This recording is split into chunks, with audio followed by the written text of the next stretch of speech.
The Chaos Crew is back on a boat, recovering from their drunken night. They just won the BART off. Are you guys going to sleep, or are you drunkenly getting drunk food on your fucking grill on the boat? I don't know what's happening here. Am I grabbing the pizza box prop? What's happening? I think Thistle and Pockets had taken some food back with, like, some stuff Food. 2 a.m. Taco Bell, or whatever the Cozy Cove equivalent of it is, or the middle of the ocean equivalent. You gotta have the fish drunk. taco. I think Magical is listing all the different types of corn that she likes. I just love popcorn, and I love when you steam the corn, also with butter, and I love grilled corn, and I love corn chowder, and she's just like listing them. Hoping that we know about your corn.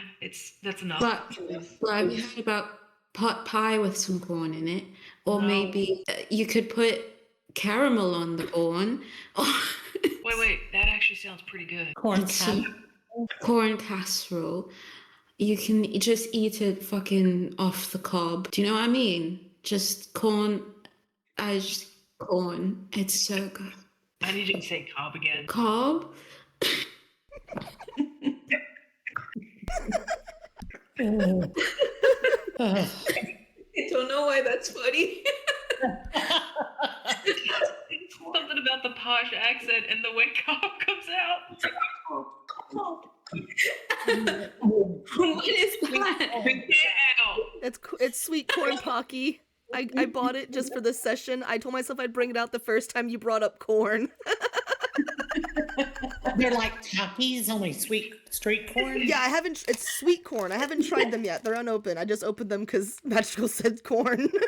It was literally 30 seconds into the session. Oh my god. And she's like, can you imagine if there was like a baked thing and it was shaped like a straw and it was just made of flour and it tasted like corn? Like bread? Like cornbread? No, in like, it looks like a straw. That would... But it tastes like corn? Yeah, like tiny corn. Tiny corn tastes different than regular corn? Yeah, because it's bread also. How is it? No, above the table. How is your corn pocky? It tastes like corn. It tastes like fucking corn. Wow. Where does it land on the balance of like sweet to savory? It's savory. It tastes like literally sweet corn. Wow. Like, it tastes like I'm eating corn, but the texture's not corn. Yeah, that's why I'm really kind of like, what the fuck?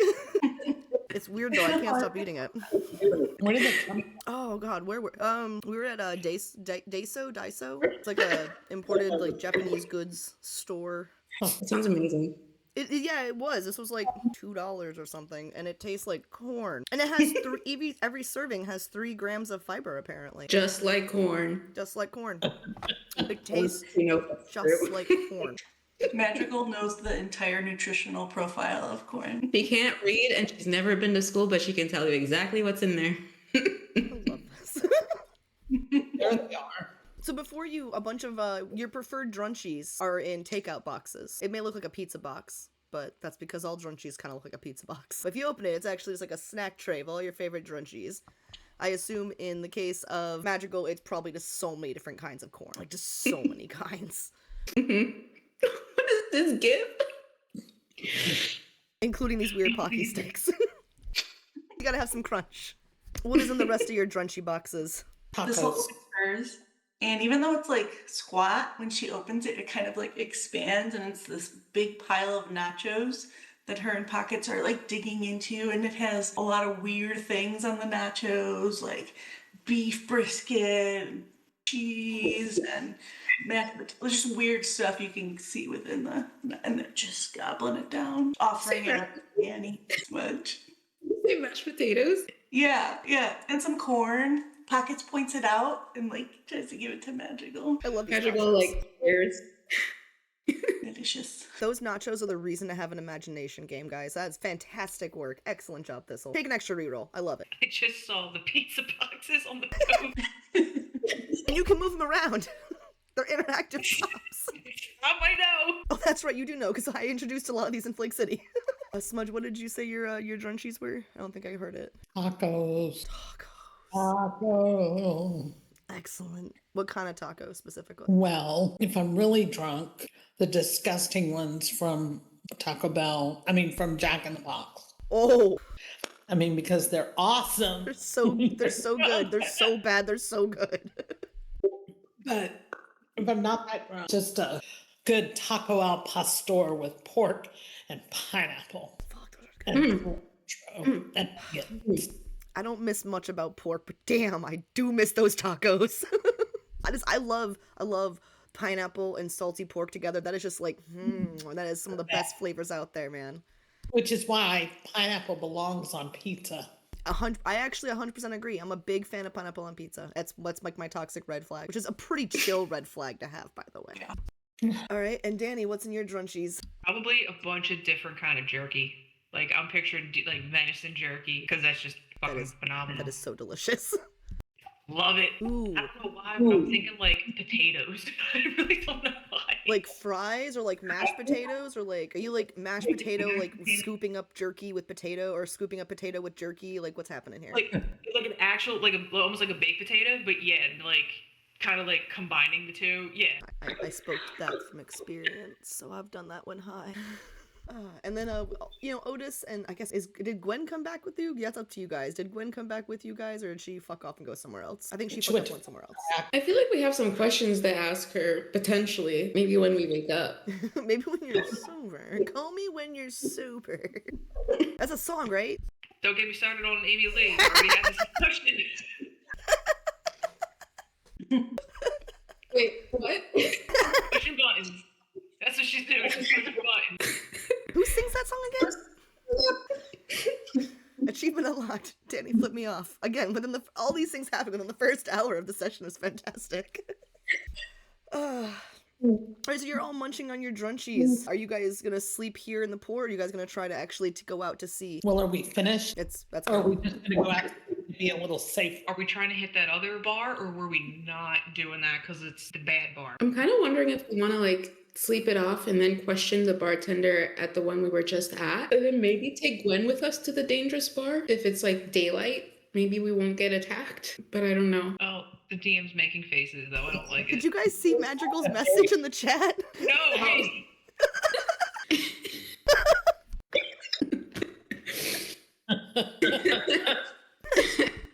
Imagine like, Smudge, what's on that? Is that some Pinneapolis? I'm done. I'm leaving. I'm out.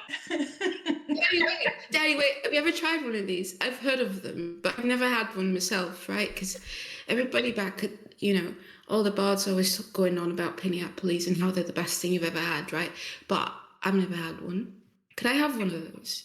I've never had a pineapple either. I had a pineapple before. No, I haven't heard of them. I think that they were talking about those things that Smudge is having, the Pinneapolis.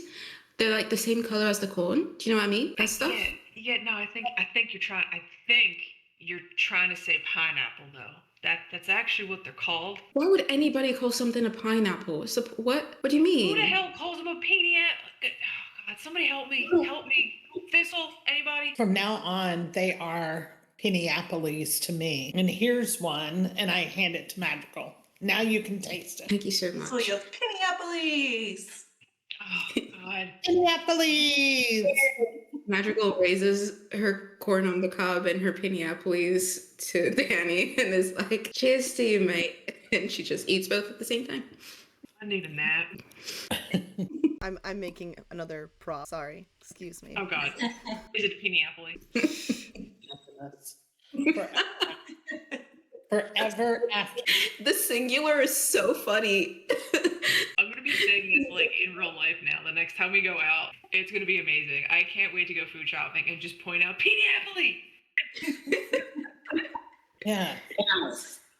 If this is my legacy, I'll take it. This is all I could ever want. I think Madrigal passes out from adrenaline and alcohol. And so, oh my God, it's so large.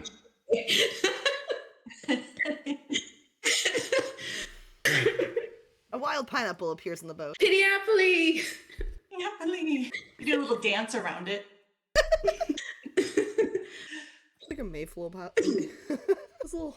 As we're chanting Pinneapolis. Who's a fan delicious flavor. I'm just saying, like, if Magical's never had pineapple before, she should definitely have a fresh one. Penny-apples. Penny-apples, my apologies. She deserves to have fresh penny-apples. I agree. So much. Magical is chuffed. Especially drunk. Yeah. And she is at this point. She just kind of like lays down, like robes like over her face, and is just out. She's gone. She's like holding a piece of penny-apple and a corn on the cob, and she's gone. So she cannot make any contributions right now. Yeah, Oh my god. Nice. Aww. No. This was gonna like lay underneath the stars and kind of pass out with pockets. Yeah, and let's all just sleep. You guys enjoy your drunchies, slowly meandering to various places to pass out. Should you pass out on the hard wood of the boat, you do find a magical couch seems to be summoned underneath you. Ooh. Just because, you know, that's how we do things in like the cozy of D&D. No one's got to pass out on a wood boat. / it's also low-key a party boat, right? So it's got its own basic magics, and sometimes those magics aren't so obvious. But then you pass out drunk and you see that it's a party boat. It's prepared for a few things. And those things include drunken passing out. So naturally, as you guys start to pass out, couches appear. Yes, Danny. Should a couch not appear for you? No, it did. I appreciate that. Thank you. Is Sativa still a cat? Yes. But she's still at the wheel, just like walking on the wheel. Damn it. Never mind. I was gonna make her into like a stuffed animal and just kind of like curl up with her. Oh, It's not like we're going anywhere. You can take her away from the wheel. And then she could wake up there. you go snatch her up, you go pick her up, and she go right. Yeah, Can I just it'll like, help you sleep. scrub Sativa and bring her back? I was gonna make a comment, but I can't. A Danny comment or a Meg comment? On both. You gotta. I can't because I don't like saying that word. Which one? Magical got it. That's the only kind. That's gonna be the only kind she's gonna be getting. Oh! I'm crying. So funny. Oh my goodness, we have gone That's again. Drunkenness. This was like, I can't be here. Oh. All right, that was it. That was my one and done for the night. Whew. Really? Really? Let's see about that.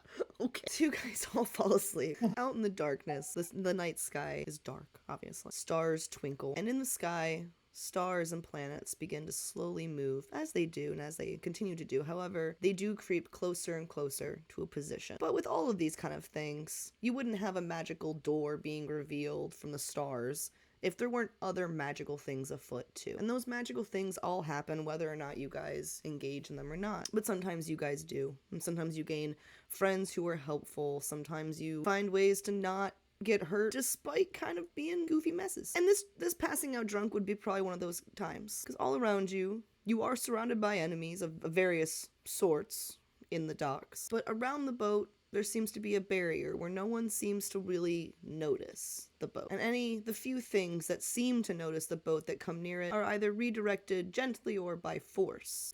And so you all sleep peacefully in the night, unaware of what forces are keeping you safe, but sleeping the deep sleep, the deep unbothered sleep of people who are safe and content and a little drunk, but at least got a good grease coat in, which would kind of help with the hangover.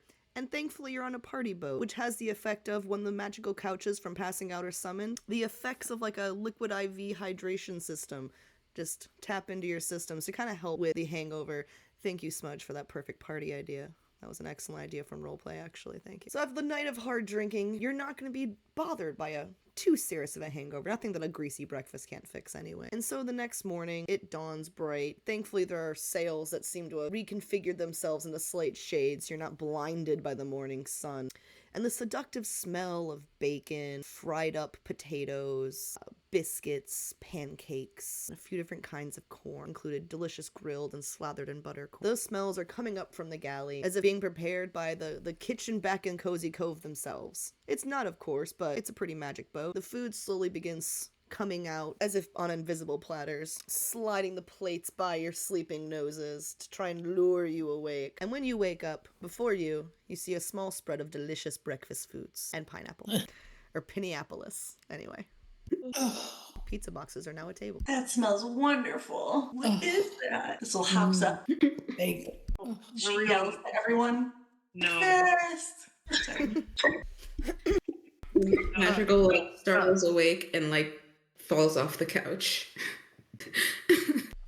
Sativa goes to stretch in kitten form right as her wild shape wears off and just rolls flat off the couch, like just whoop. Which is what wakes her up. I'm assuming hearing that, Danny jumps up. What the fuck? What the fuck? Why are you on the floor? Wild shape wore off. Oh, look, breakfast. Oh, okay. That sure. This is like, Danny, they got meat sticks. She throws some at her. Just literally just hits her right in the face. She's like, dude, come on. It's too early. Why would you throw food? Yeah, why would you hit Danny in the face with meat so early in the morning? I would love someone to throw meat at me. Sativa just throws bacon at you. Ah. Remember to wipe your face with that bacon. I still think about that. It was so funny. She puts some in her pocket, of course. She's always gotta have a stash. Gotta refresh the stash, man. This will smell fantastic all the time then. Just a bacon. The girl who smells like a horse barn. This'll smell so good because This'll smells like bacon. Our group is so gross. Gotta commission Char to make Danny a character soap. That's just like woody horse barn bacon. And if she does, I have to be the first one to buy it. What are you guys eating? What are the rest of you eating? Other than thrown bacon and getting meat on your face. Crispy potatoes with the Cozy Cove rendition of ketchup. The best thing for a hangover, in my humble opinion. Lots of potatoes. I love a good crispy potato, some cheese on it. This will find some giant tortillas. So you just see her putting like scrambled eggs and cheese and bacon and everything, a little bit of everything on top of the tortilla. And she's rolling it up into like a giant burrito that she's trying to eat. And it's just like a mess and going everywhere. I think Madrigal considers, because she's still on the floor, she considers the fastest way of getting there and just kind of like rolls over here.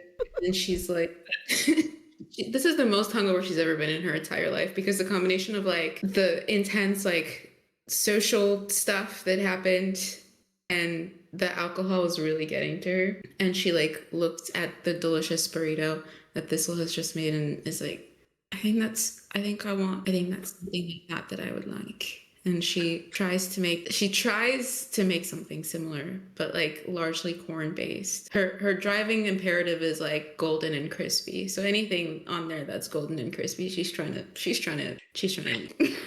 Crystal's helping you by like adding stuff and then like pushing it down to try to get it into burrito form. But also some He like shoots you the most grateful look. I'm gonna make a call. There's also some like, you know, like the cheesy corn dish you can get. There's a bowl of that, like the simmering hot delicious cheese corn dish. You got one hell of a refined palate. Let me just say. You know, everyone's always saying that about me, and I can never tell if they're joking or not. I was 100% joking. Yeah, Danny only ever eats meat, so you do have a very refined palate. Danny only ever seems to eat meat, so. Jerky's delicious. Again, didn't hear how dirty that was gonna sound until after I said it. Madrigal just takes Danny's like jerky salad and just like grunts and she takes a big bite out of her weird burrito. Jerky salad. I'd eat it. Uh. I think we broke the DM like 3 times already, guys. It's only been a half hour. Whew. So, as you guys are finishing up your meal, Sativa's kind of like, so what are we thinking we're gonna do today? Are we gonna go and get into shenanigans? Are we gonna head out to sea? We do still have Journey to carry on with, but I want to make sure we are all on the same page with what we're doing. I'm also gonna drink a lot of water. 2 weeks later, her voice actually sounds like it was rested for 1 day. I was like, what? Aren't we owed some sort of secret or something? Wasn't there a guy and he was like, if you get people in here, then I'll tell you a secret or something? Am I making that up? That happened. No, that bartender promised. Maybe Yeah, I I think should we need get to talk to him. I like that one. So you guys are gonna get your grease coat on and go see the bartender again? Yeah. Excuse me. This place is Wait. quiet for first thing in the morning. Well, give it a second. You're still drunkenly stumbling over. How's Otis doing? Otis is, he's eaten a breakfast burger, actually. It's got like 4 patties on it. It's kind of actually made with like this super massive French toast, and it's like 4 patties making up several layers, so it's like probably like 12 patties, boop, boop, boop, boop, boop, with cheese and bacon. There might be a chicken in there, maybe. Several over easy eggs. Inexplicably, when he finishes eating, not messy. There's nothing dribbled on him. Otis, you are a mystery to me. This is an open book, an open song book. How'd you feel after winning the Bardolph? Kind of sits with that question for a moment. Have you ever climbed a very tall mountain, sat atop the mountain, and thought about the importance of life, and realized that in that moment, there's very few people who have stood where you stand and thought the thoughts you thought, and then you say some nonsensical words, so you can say, well, no one's ever stood here and said peanut butter, apple, butter, because that makes you unique and special. And in that moment, you realize you are unique and special. It was kind of like that. The hell he just say? Whoa, Otis is pretty deep. He's very deep. He has deep thoughts. Deep and solid. Her hand on his shoulder. He's like, Underestimate him. not only are you a bard, you're also a philosopher, my friend. Can you write? Can you read? I can. I think you should really write this stuff down, man. I think that I really think you've got something there. I think that nobody's ever said butter twice in a sentence that I've heard, and I think that's really something that everybody should hear. And also all the other stuff that you said. She's still drunk. Actually, he's kind of gets a little misty-eyed for a minute, and he looks at you, and he's like, I will follow you to the ends of the earth and to any high mountain. It sounds like you got a I'll do my boyfriend. best, Otis. What? Sounds like you got yourself a boyfriend. No. Nope. I don't believe in dating. I would not date Madrigal. I would respect Madrigal. You should too. Thank you so much, Otis. I mean, I'd date her, but I just, I still respect her. What is happening right now? Would you date her if she knows that she does not wish to be dated? You would go against her wishes? Madrigal's like No? not comprehending this conversation at all. Just like the what? Nothing. You're fine. Oh, No, go sit at the bar and eat your corn. You probably got corn on you. I always have corn on me, Maddie. Danny. Yeah. She also corn. Sorry, what was that? Madrigal doesn't remember anything right now. She's a hot mess. She's still wearing the sash. I assume she passed out. Yeah. Excellent.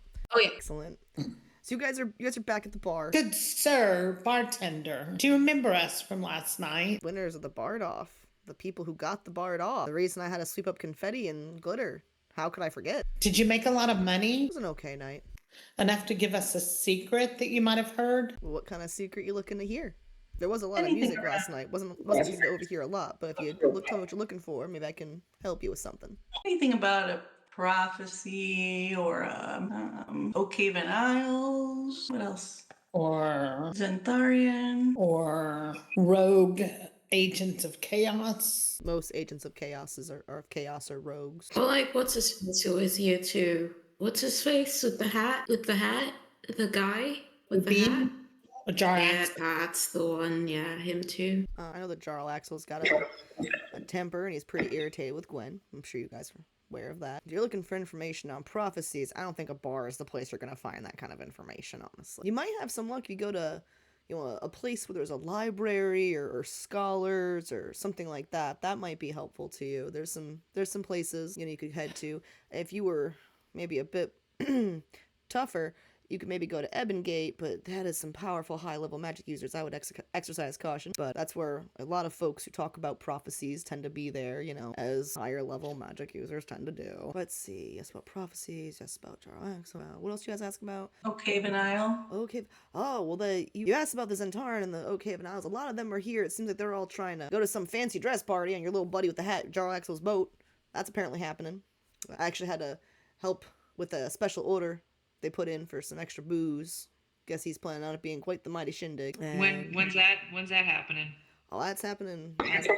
What? The night before all the planets realign for whatever's going down in Oakhaven, whatever. I don't know all the secrets on how you're getting in and all that jazz. That's not something I really listen to, because I have no interest in trying to jump to a pocket dimension to go to a secret hidden place. That sounds stressful. But, you know, seems like a lot of people are trying to do it, so I guess he's having a party before they all try to do it. I don't know. Also kind of leans in to talk to the group a bit, whisper a little bit, and is wondering if the bartender's filling some orders for Zandarian for this party. Could we maybe sneak something in an order, or get the owner to sneak something into the order that they put on the ships? I don't know. Like a tracker or something? Like a bomb? Who said that? Magical Sativa. was the like a bomb floating from the ether, and and remembers the vision that she got from like looking at Jarlaxle's surface thoughts, and is like, so remember when we looked in his thoughts and there was like a boat on fire? Could it be that he's planning something like that, like to set the boat on fire with everybody in it? I just couldn't get a read on him. I couldn't get a read on what his intentions are. It just seems so freaking chaotic. I can't see him setting his own boat on fire, but Could if that's he where the party is, Yeah. Do you know all that we ordered for the ship? Is it just booze and... Yeah, I suppose he had ordered a bunch of cases of that grapple hook booze, the high octane stuff. He already had a bunch of orders in for the wine. He'd actually had to fill orders with Torty as well, actually, to fill both sides. But I guess he needed quite a lot of booze, and I guess it wasn't enough. He had some last minute people RSVP as attending, so he had to get more booze. So came here and came by. Him and Gwenny seemed to be getting along just fine, so I'm like, well, it's business, right? Wait, him and who getting along fine? Gwenny. Gwen. Oh, okay. That's curious. Oh, and then, now that I think about it, I do have a secret I can tell you. You know who else placed an order? Who? The mayor.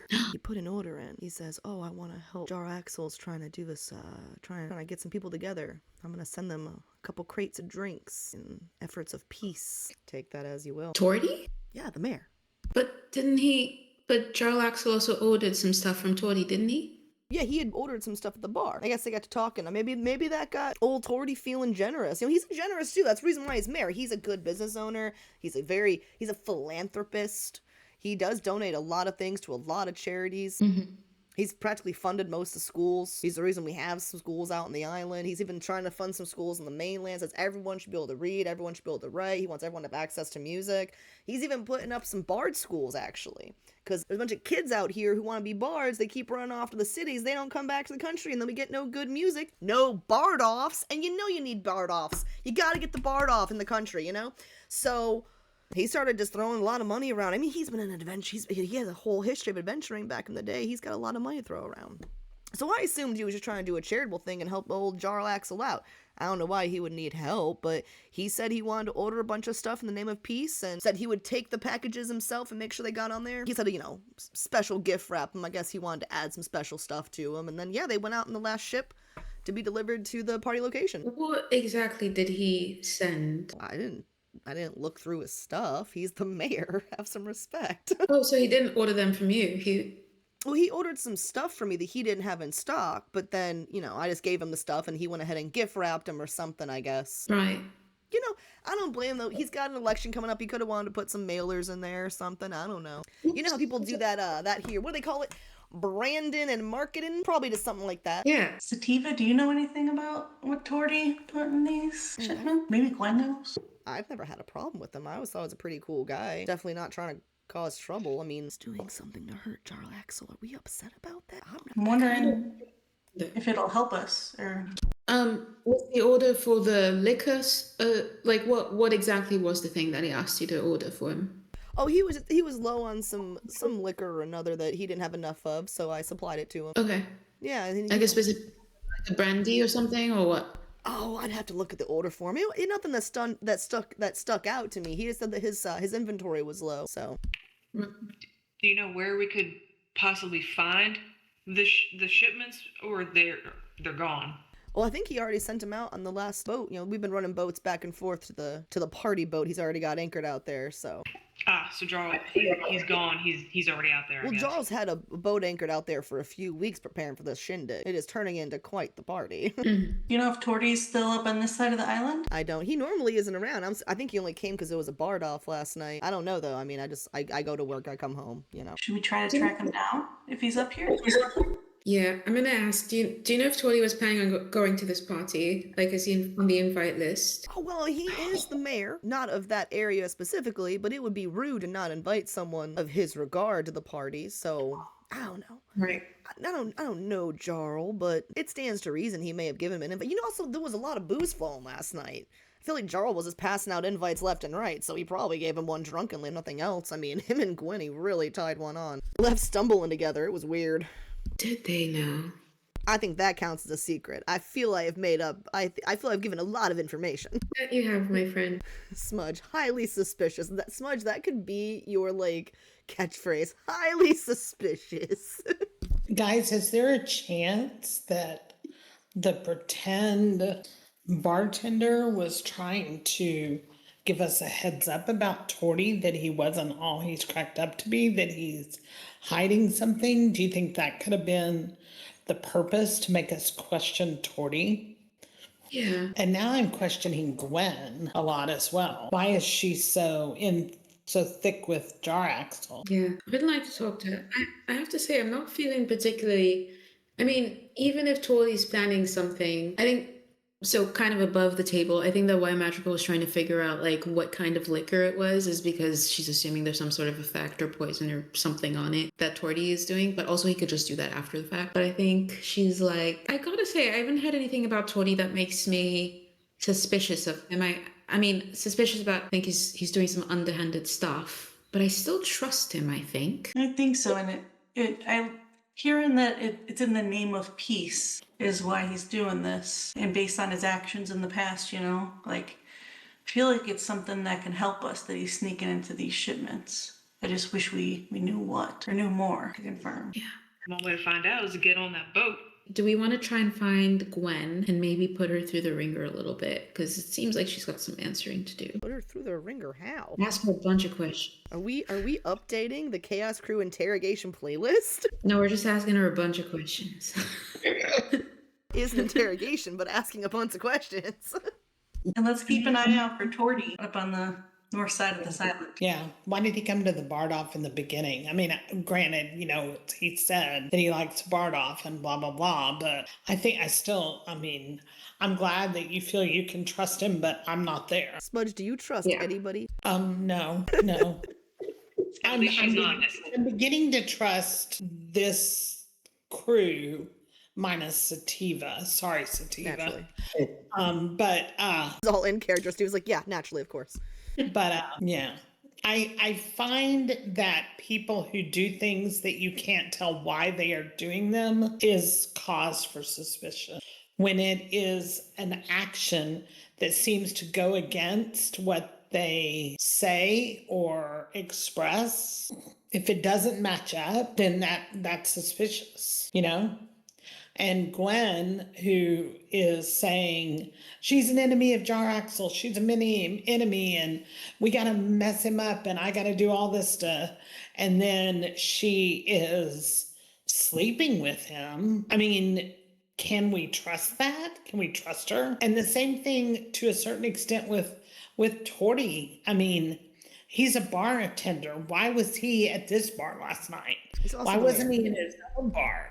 I mean, that also is highly suspicious. Plus the fact that I don't know if the pretend bartender was a agent of chaos, which we can assume that they might have been. I mean, that's an assumption that we're kind of going with at the moment. Then why? Because we haven't seen these agents of chaos trying to disrupt our views.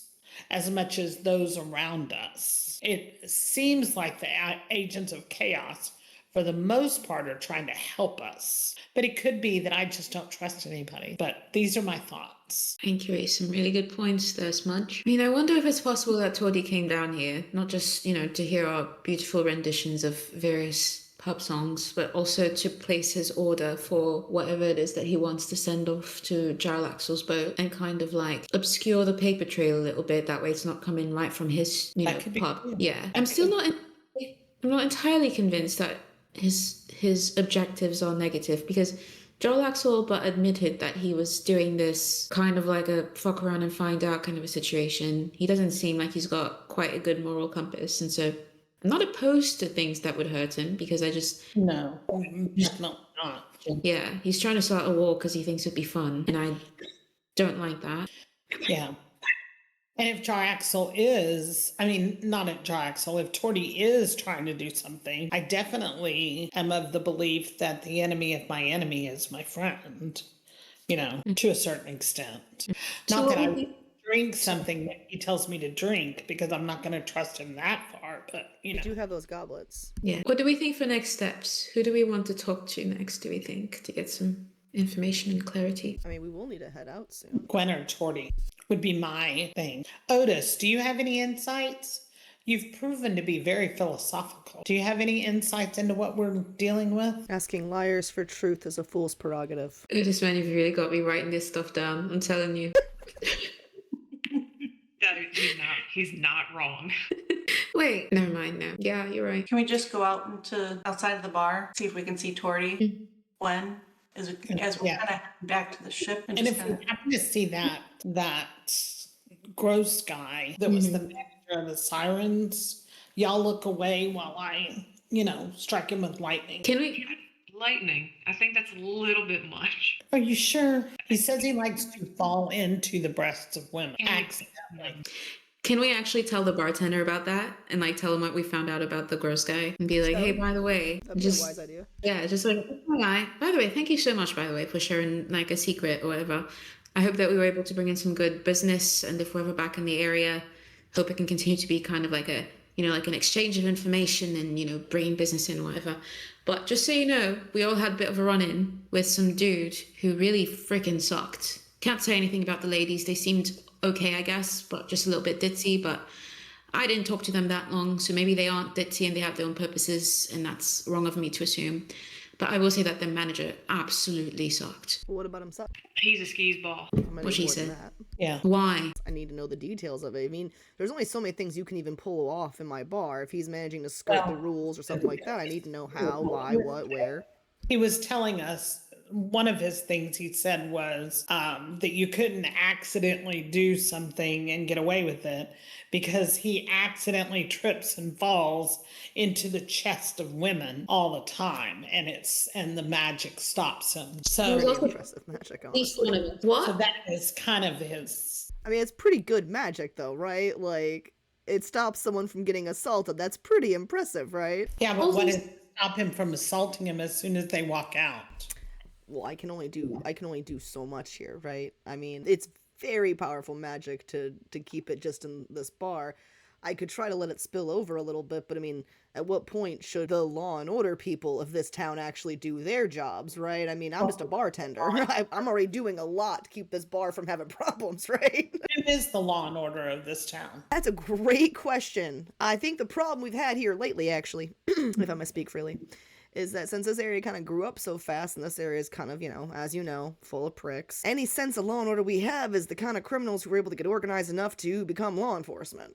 So, it's kind of a do what you can, fight for yourself kind of situation around here. The rules tend to be, if problems get too bad, Tordy shows up, and no one wants that. So whoever is running things, it changes hands pretty often. You know how these types are. But if it gets bad enough, Tordy shows up and then everything changes. So him showing up for just a bard off, that was pretty great. Normally when Tordy shows up, it means absolute destruction and violence for anyone who's been a piece of shit. Not that I, of course, would encourage violence. I'm a peaceful proprietor of this here bar. I am a peaceful person. Very peaceful. But you know what? I think that the fact that you have these rules for this bar, that violence isn't permitted, is wonderful, right? And I think that it's great that physical violence of any kind isn't possible here. But have you considered the fact that there's other kinds of violence that, specifically not women that non-men often face, that aren't necessarily related to somebody like, pushing you or punching you or hurting you physically, but that do nonetheless cause some sort of harm. And I just feel like since you're already in this position, it wouldn't hurt you or anybody else. In fact, it would benefit you and everybody else to expand that definition a little bit so that, people know that no kind of harm is permitted. Because those of us who aren't men, we walk out of here and there's not a whole lot of guarantees. Well, so are you wanting me to do more inside the bar or outside the bar? 'Cause I mean, outside the bar, I don't know if you're used to that magic down in Cozy Cove. I am not that kind of magic user, and I have not called in the favors that particular magic user has called in to have the magic they have in that little area. I've got this little bar, and I already had to call in a lot of favors for this magic. Now, if you found a way that someone is snirking around and breaking these rules and hurting someone, be it of a sexual deviancy or physical deviancy or emotional distress, you tell me. And I'm going to find a way to, I'll implement that into the magic and make sure that doesn't happen.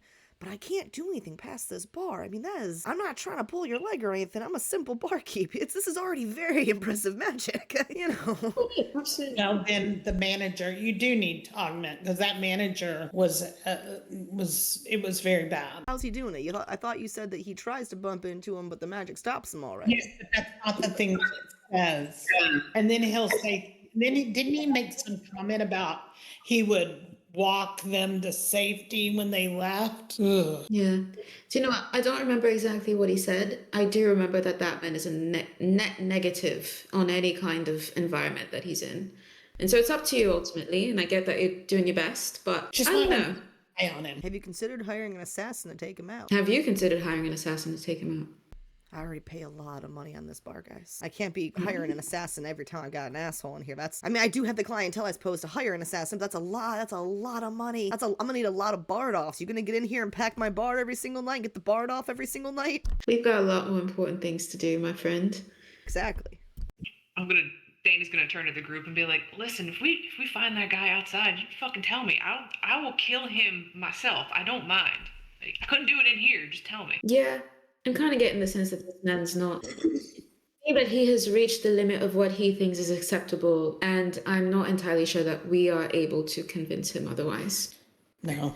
I think that's a good point, Danny. I think he's like a lot of men. It's not his problem. He's not doing it, so it's not his problem. So You hear that guy? You suck. We're leaving. Thanks for the secret and whatnot. My pleasure. But yeah. If you ever want to do this again sometime, let me know. Sorry my methods of safety are inadequate for you all. They were adequate in many ways. Good to hear. Wait till you hear how the bar in the middle of the ocean runs their security. You might be a little more impressed. Yeah, okay, bye. yeah. Thanks, Barkeep. Yeah, okay, bye. So we are going back to the boat, or what are we doing? What? I can't believe I get as angry as I get in a game. I need to kill somebody. I'm assuming we're heading back out to the boat and possibly looking for Torty and or Gwen? Andor's manager? Yeah, no, let's go. I'm just keeping it ready. Should we, Danny, can you ask? Wonderful staff of mine can do some real damage. I think Madrigal's gonna lean over to Danny and be like, hey, do you think you could pick Sativa's brain a little bit about what's going on here? Like, I feel like she's been a bit quiet and it's a little hard to tell where she stands on all of this, especially since she went to that violent bar without us and she might have gleaned some stuff, or I don't know. I feel like she's more likely to open up to you than to anybody else. So if you wouldn't mind, if you're all right with it. Are you trying to scheme again? Is this one of your little things? Interestingly, at this point, in this specific instance, only just a little bit. Most of it is about information, I will say. But the coming to me part is I got you. I see what you're doing. Well, genuinely, I do think she's more likely to tell you stuff than the rest of us. Not going to tell me anything. That's because you don't trust anybody as much. I don't trust her. Like I said. I like people to know where they stand with me. I'm not about deception. I appreciate the candor. Sativa's just like completely unbothered, like, yeah, that's cool. I appreciate that she's honest. When you're unbothered because you know that you're not a bad guy, you don't care if people think you're a bad guy. Usually only takes a couple of years before I trust people, Sativa. Something to look forward to, I suppose. Have we left the bar yet? Oh yeah, if you guys have, then I will return you to the boat and disappear away the couches. And have Gwen come into the boat, maybe? Gwen! Gwen! Gwen's not there. Does anyone remember what point we lost her? I want to ask her if she fucked Jar The Axel bartender last did night. tell you that she left with Jarl, so. No, that doesn't mean anything. I mean, she could have left with him so she could do something nefarious. I think Danny will actually go out and try to talk to Sativa while, I don't know, everybody's surrounded the Piniapoli. Ooh, yeah. I'm sorry, it's just there. He was like, I think I wanna when we get back, I wanna like work on I like to make new plants. I think I wanna make one. What do you think makes a pineapple a Piniapoli? I mean, apples in the name, so Okay. An apple-shaped pineapple that you can actually eat like an apple, doesn't have that pesky rind in the way. Oh, that'd be awesome. that does actually sound pretty good. No, does. I'm getting sidetracked. Do you, random question, what do you think of Torty? Like, what's your opinion on this guy? We're getting mixed signals from everybody. I don't know. I mean, I don't think I'm getting mixed signals about Torty. The dude will do absolute violence to ensure peace. If he did something to those cases, we don't know what those things are, but I don't know. I don't think he's a bad dude. I think that he might do violent things, but I don't know. We got ways to deal with that probably. I mean, I don't really know. I don't know what he did, but if he did do anything, I'm not worried. Maybe I'm dumb. I don't know. But I have not gotten a bad vibe from him. He's always been pretty militant about there's gonna be peace. Like, he might be playing a different kind of game, though. He does have a long history that we don't know about. I don't know about. Like, dude's old. I mean, he was around before the war. It's a lot of stuff to see. That was a war of 12 different kingdoms, and he dealt with all of that. So, Yeah, he seems a little not right in the head a little bit. why? He's too happy. I can see why that would be foreign to you. You're allergic to happiness. That is completely untrue. What? How could you even? I let all y'all hug me. So you're saying that us hugging you makes you happy? No, that's not what I said. Can you be a kitten again? You were better off when you were a kitten. So you're the furry of the group. There's always one. Get nowhere. Magical message cantrips to Danny. I messaged cantrip to Danny. You good? No, she's talking about fucking furries and not actually fucking fur. God damn it. It just cuts the message off. Danny will yell from the other side of the ship now. Can you not do that? You're messing me up. Yeah, understood. Gotcha, boss. I'm just gonna. You can send messages to me, that's fine. We're still at port. I don't know what Sativa's doing right now. Is Gwen coming with us? I wonder if she has more dynamite. Well, she did give Pocket some dynamite, but I haven't heard from her from last night. I wasn't planning on having the strange Genasi on my boat the entire way. Were you guys planning on having her ride with us? Guess so. She helped blow a hole in the... Okay, well, I haven't seen her. Do you guys have a plan to go to try and find her, or what's the plan there? If you're wanting her to stay with us. Weird. Well, apparently she fucked off with Jar Axel, so She fucked on Jar Axel. she also fucked on, and the hat was probably involved. At least one. Oh no. You know, I find myself in need of a subject change, yeah? So, somebody mentioned something about an Ebengate, someplace that we need to go to understand the prophecy more. And does anyone know what that is? They said that's for high magic level. As somebody that's where the scholars would be that might know about the prophecy. The types of people who listen to prophecies tend to be, more educated, scholarly type magic user types.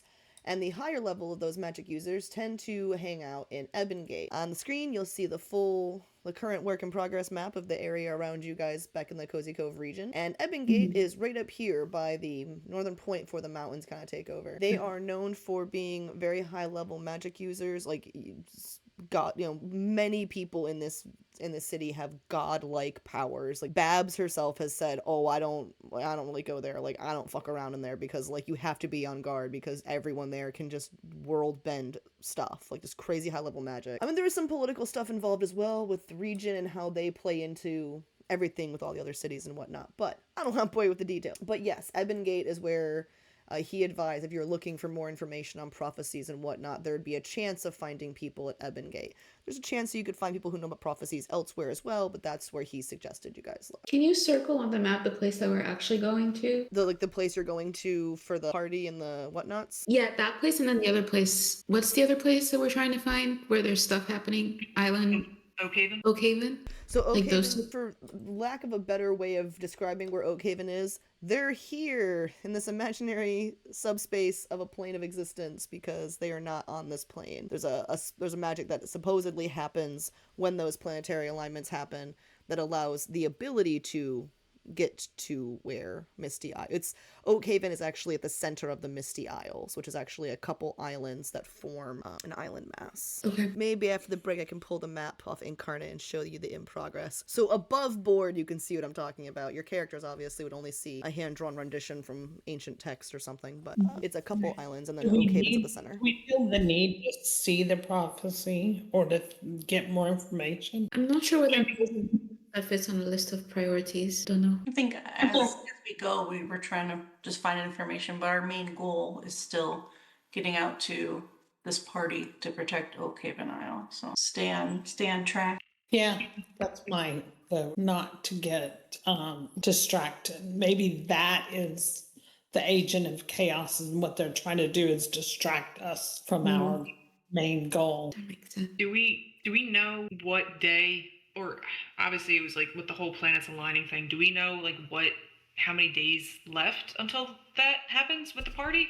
You guys do not know. You personally do not know. I would say above board, you're probably looking within a week. Like, you need to get to traveling. There's a reason I keep kind of gently nudging you going, or we can get on the road. There is some travel stuff we got to do. You could end up facing combat with things. You never know. I want to build some time into things.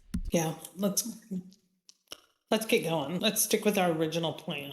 So party. All right. Is everyone feeling like we should go? Well, Yeah, we should head out. Woo, woo, woo, woo. I'm sure we'll see someone else there. yeah, she tends to follow chaos, I feel. There's And we're chaos. there's a lot of chaos getting ready to happen here, guys. Before we take our break, though, I did go ahead and load up so you guys can see it. Ooh, This pretty. is where you are hoping to head. You have to go through a magical portal, essentially, to get to it. Grab my little pointer tool. This is an island mass that is is the outer isle of it, as it were. You'll note that it's actually got a lot of rocks surrounding it that kind of makes it, you can't get a ship to it easily. It's almost so shallow, like maybe a canoe can get through it, but that is about it. And then there's more water. This is unmapped territory and could be guarded by dangerous water stuff. Who knows? I don't know.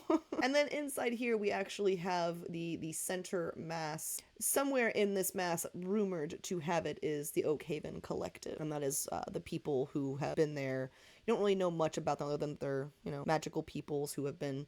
This area was one of the protected things that were magicked away during the big cataclysmic event during the War of the 12 Kingdoms. It's considered a pure, good nature spot, etc. That's why it had to be protected. That's what you've been told thus far. It's a very pretty spot, very colorful, very eclectic, very like, is this fey magic? I don't know. Is this chaos magic? Probably. Very pretty. Very nice, and a lot of mysterious things can happen there. It will, I don't want to give anything away, but definitely I don't want to say think Feywild when you think some of the Outer Rim, but definitely think along those lines of just random shit can happen. But like, So, druidic Feywild, right? Like plant-like Feywild stuff. Okay. But again, not Feywild, just chaos.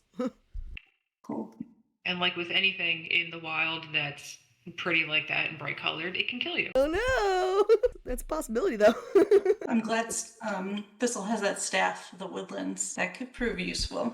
Feeling grateful that we have so many druids in the party. Yep. And with that, I think you guys want to go ahead and take our 15er, and then we'll get back to what you're doing on the road again. But the road again happens to be water again. Awesome. I'll see you guys in 15 minutes. So we are at the piers on Low Tide Island. We are shipping out. We are lifting the anchor and heading back out to the open ocean, which means I'm gonna go back to the map or the boat top in a second, but basically means we are leaving here and heading out to the open ocean. And there's one more bar in the middle of the ocean, I think, right? There's the bar in the middle of the ocean. which has similar rules to the bar you just visited, actually, but a little bit different, mostly because there is no area outside, as it were. Like, it's the entire bar is on the landmass in the middle of the ocean. Like, it's just the bar, and there is nothing else. Aptly named. We're out sailing. It's a beautiful, beautiful afternoon day. Sun is beating down. What are we all doing? What are we all thinking? I'm kind of afraid to do anything because whenever I do something, a water genasi pops up. That's only when you fish for some reason. Just as long as, if you don't fish, you're all right. Okay. You know, fishing does sound fun, though. You can fish if you wanna. Just I'm not doing it. Not gonna be me this time. Otis, we can't hear you. It's probably for the best, right? I like to think he's gotten a bit better, right? Like we've been practicing. Oh, I firmly believe that Otis has gotten better, but I also know that Abby has not, so...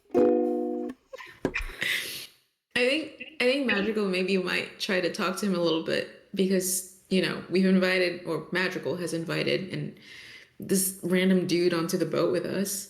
And she's gonna be like, so, and kind of like hopefully in earshot of everybody in case people have questions for him too. Like, so Otis, like, what brought you to that bar in the first place? Like, what's your story? Well, I use music to quell the rage. Rage. And often the best place to play music is at a bar. And also it's easy to quell the rage if you have music and you have a place where playing music's not considered unacceptable. I tried going to a few coffee houses and sort of... Have you heard of a coffee house or a tea house? Shop. Sometimes they're called shops. Yes. So sometimes they have open mic nights, but they don't like it if you end up falling into the rage. Sativa, have you had any open mic nights at your tea house yet? We do now. We never have, but like it's a new tea shop and I'm not that great at running it, honestly. I'm out adventuring. Did I leave anyone in charge of the tea shop? Oh god, did I lock up at all? Hope I turned that kettle off. Anyways, I'd be assuming I didn't burn the shop down or something. Yeah, Otis, you could totally have an open mic night. I'm fine with you quelling the rage. And he's like, rage. Is Danny about to say something? Yeah, Danny? Danny? I was just wondering if every time the word rage came up, if he was going to do that. It's so funny. So, Sativa, have you ever been to any of Jarl Axel's shindigs or whatever the hell this thing is? Indeed, I've been to one of his shindigs. So has Carl. What are we to expect there? Is like fancy dress, fancy drinks, delicious food. I mean, truly, really good food, really great drinks. A little strong. He doesn't do cheap liquor, I'll tell you that. But really, honestly, great party. When I was there, I don't know, she's not holding this. When I went to the one shindig, it was a great party. Carl, what did you think? And Carl's like, it was a really good party. I really enjoyed it. It was a lot of fun. I felt bad that I had to leave early. Also that I ended the party. We were invited to meet him, to maybe work with him, maybe ally with him. You know, we had some other stuff going on, you know, as you guys have known about the Zents and whatnot. And anyway, we maybe misunderstood what we were supposed to do when we went to that party. And that's the lead into how we sunk his ship that time. So, you know, these things happen. But really, again, great party. So what was your understanding of what you're supposed to do at the party? Well, I thought we were going to get information, and then Arrakis was like, oh, we need to get this construct. This construct has, like, information or something. I don't know. And I was like, bet. And so Arrakis showed Carl what the construct looked like and said, I think it's on the boat, because the ranger had gotten information that apparently Jarl Axel had the construct on the boat. And so Carl went off to find it while we were trying to like mingle and pretend we were totally not doing anything weird and like la la la la la. And then Carl was like, yo, I found it. We were like, sweet, get off the boat. And we went ahead and jumped off the boat too. But Carl misunderstood what I meant by get off the boat, and the only thing he had on him was an immovable rod, so he put it on the boat and it shot down, tore a giant hole in the bottom of the boat. But that allowed him and the construct to leave the boat, and then we all swam/ran because Arrakis had water walking. Well, you know, the water walking ring. I was a dolphin. So we have to be very specific on what we tell Carl. I cannot stress enough how important it is to be specific to your familiars, especially because you guys all seem to also have chaotic familiars, except for Smudge, who's got like a good grasp on how to get instructions to him. But like, you know, I gotta say, for some reason, all of our familiars are just chaotic little gremlins, and only Smudge seems competent at making familiars do what they need to do. Take that as you will. I don't know why. Do you have any idea, Otis? Rage. No idea.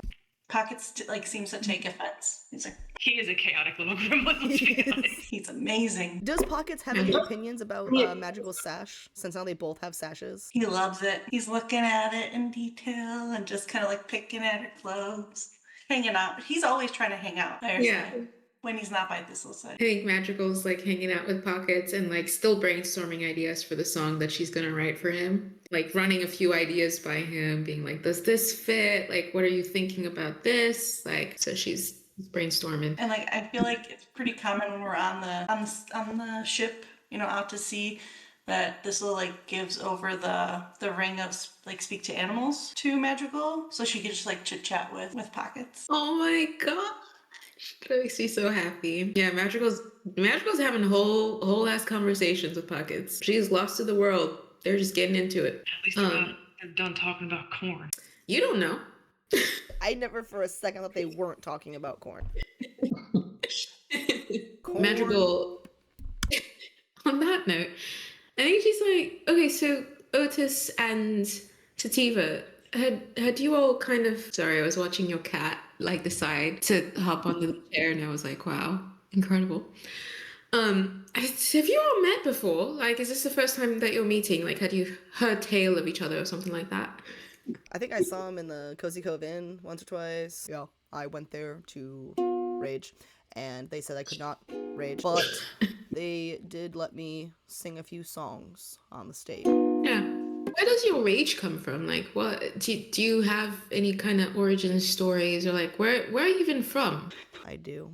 Very traumatic. I'm literally okay. I came from a land far away, full of people like myself. I say like myself, physically like myself, and of course mentally we all have rage. Unfortunately, my brethren believe in weaponizing their rage, and I understand. It's a powerful resource one can use, but to use a powerful resource like rage just to kill people, to pillage, conquer, plunder, it's a waste of good rage. So I set off to quell my rage, so my rage could not quell me. I picked up an instrument, learned how to work through things. I met with a person, they called themselves a therapist, and the therapist explained to me that I could use music to take care of the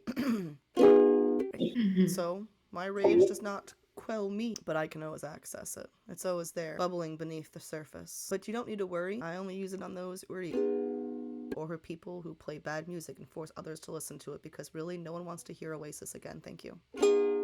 Agreed. This will take some bite of her bait.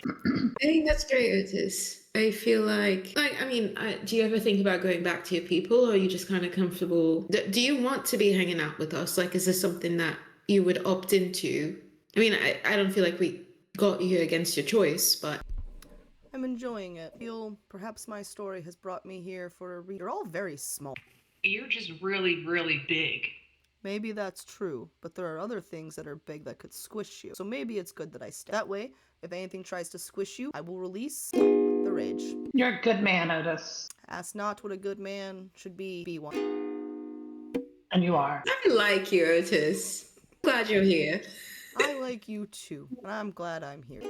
But your friends don't like me playing my music and making images come. That was a little bit scary, Otis. You're extremely talented. Extremely talented. But it was a bit scary.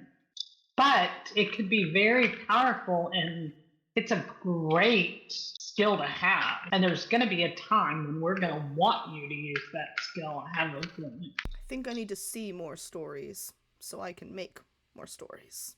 Got a bag of corn, Magical? Sativa, do you by chance have any fertile earth that we can grow something with?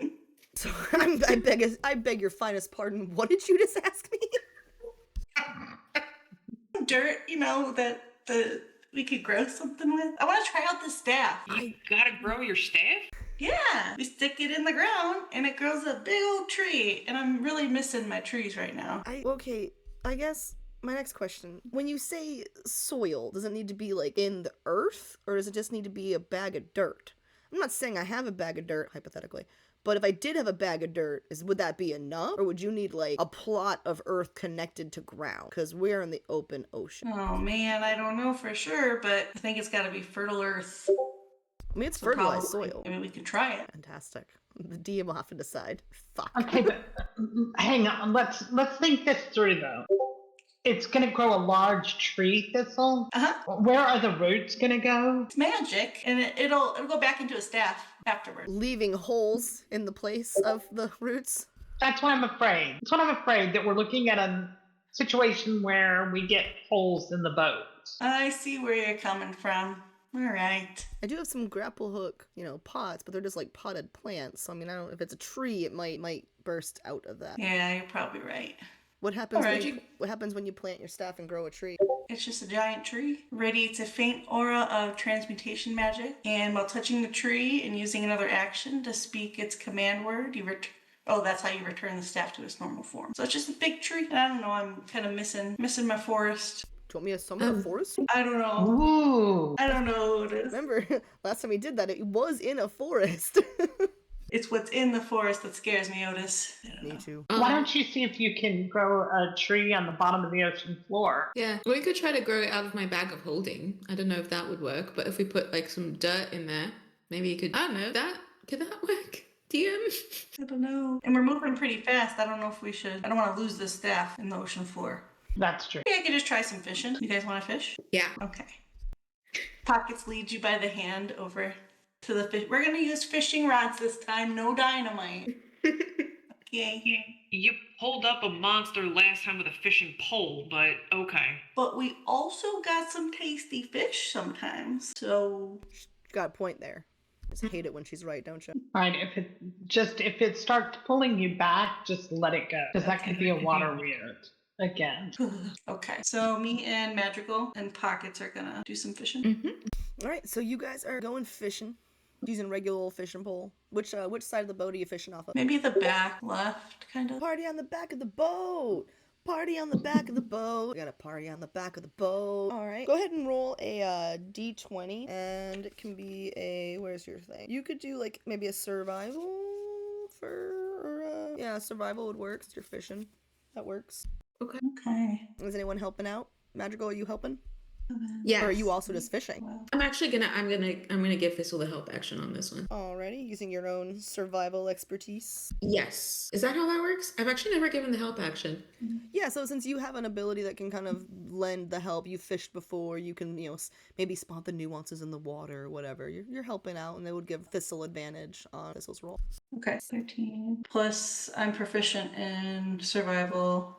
5, 7, 8, 9, 21. Alright, and you throw the line out, and you feel a tug. Not a, oh shit, this is a water weird tug. Just a regular, there might be a fish on this line type of tug.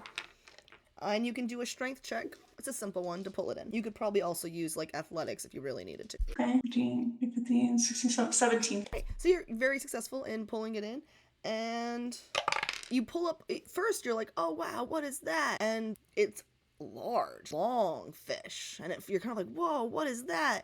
And then you realize you've pulled up some sort of shark. Ooh, look, guys. It is still thrashing around.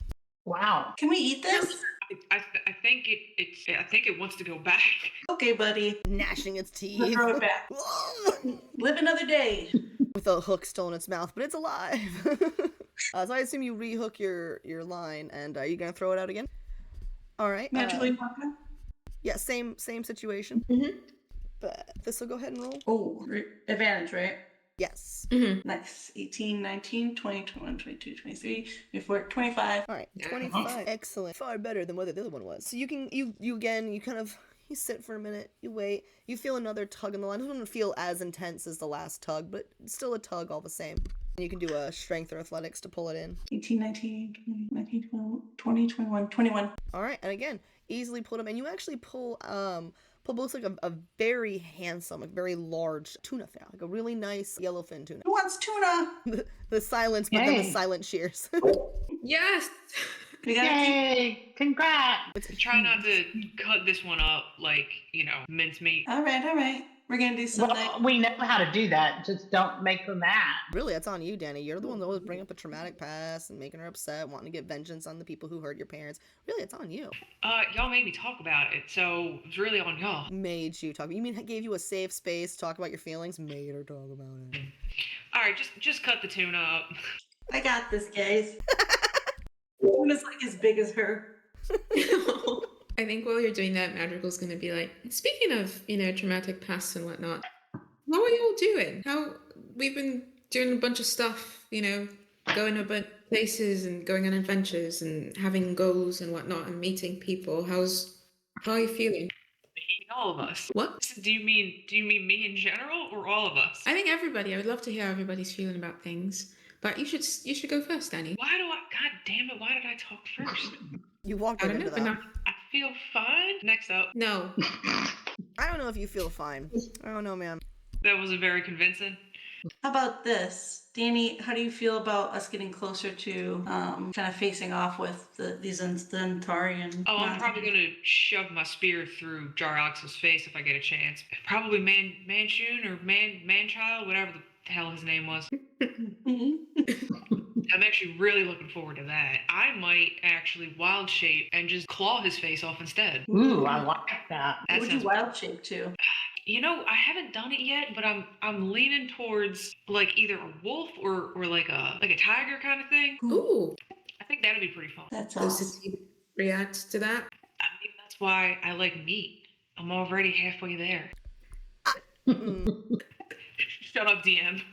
Not saying a damn thing. Mm-mm. Just look at the stat block of a thing that can maybe kill you. Let me just do that instead. All right. So what I'm hearing is your thoughts are bent on revenge. Yeah, a bit. A bit, just a tiny bit. Well, as Otis says, you gotta no, he doesn't say to harness the rage, does he? I do not. He says to quell. Well, that's how I'll quell it, Quell the just rage. quell it by killing. That is not how one quells, little one. Little, you're just really big. Sure. Well, He's an agreeable sort. What about you, Mads? Isn't your blonde buddy showing up or possibly showing up? Your blonde guy What's literally going brought on? in the portal for some of the bad guys. How are you dealing with all that? I wasn't quite done asking questions. Can I just keep doing that instead? No, you can't spin that. But I was gonna ask Otis how you do deal with the rage. How do you quote instead of? Do you know what I mean? Like, That's how. you hear that, Danny? I heard a lot of noise. Everyone's a critic. I guess I'm just like a little bit worried about what happens if we do kind of, spear the Zent in the face, and then is that gonna fix it? Like is that actually gonna help with the rage or not? My rage?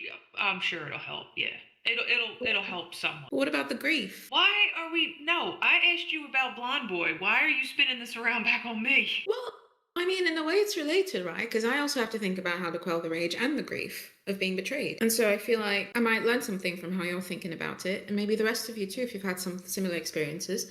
Because frankly, friends, I'm a bit of a loss, not sure what to do about it. And so, I'd love to hear how y'all are thinking about it, because I'm really not sure how to feel about everything, except that I'm really mad at him, and I'm not sure what to do with that. I'm not typically the kind of person who gets mad, and so I don't know what to do with it. Do you sing about it, or write, or not write, but yeah, develop songs about your emotions? Like, is that? I could do that, yeah. Especially if you learn how to write. That's true, yeah. Yeah. I think Madrigal's been really focused on just like collecting songs to try and figure out like who her people are that she hasn't really considered writing her own. So she's like thinking on that. But yeah, what about the sorrow, Danny? What about the grief? What do you do with that? I usually just drink, to be honest. That usually seems to help. Does drinking make you talk about it more? Pulls out No, bottle of booze. I usually just drink and then I fall asleep and then I don't remember it. So it's usually that's how that works. I will say that if I could just offer, I hid in the woods with my group for more than 20 years, trying to bury it and make it go away. And none of it worked. It wasn't until I started trying to embrace others and trying to form new relationships and new friendships and new connections that the grief did not smother me. And I also think that the same for the rage. Rage only hurts you. It doesn't hurt the person you're angry at. I think you might do rage wrong. Rage can hurt the person you're mad at. Rage. When you're your size, Otis, rage can hurt the Size. But living with anger in your heart, always angry, The little one's unless right. you can, rein it to do something like you use your rage to make music, and you you reshape it. Have you ever reshaped your rage and your grief, little one? Not effectively, Otis, not effective. Maybe you should try. You should make a familiar out of your grief and rage. Let it set upon your enemies. Rage. Furry little rage. Maybe the familiar should be a tiger or just a raccoon that likes to play with fireworks or dynamite. Pockets like pulls them out in the air. Like, did someone say dynamite? Hmm? No, Pockets, please put that down. What about you, Thistle and Pockets? Do you have any rage or sorrow that you don't know what to do anything with it? Or do you, I don't know, or not, and something else? I'm not too familiar with sorrow, but I do feel rage for others, for the ones I care about. Yeah, I kind of wonder if maybe all of us feel a little bit of rage for Danny for what the Zens did to her and her family. Yeah, I mean, she starts cutting up the tuna. Oh no, Rage! here we go again.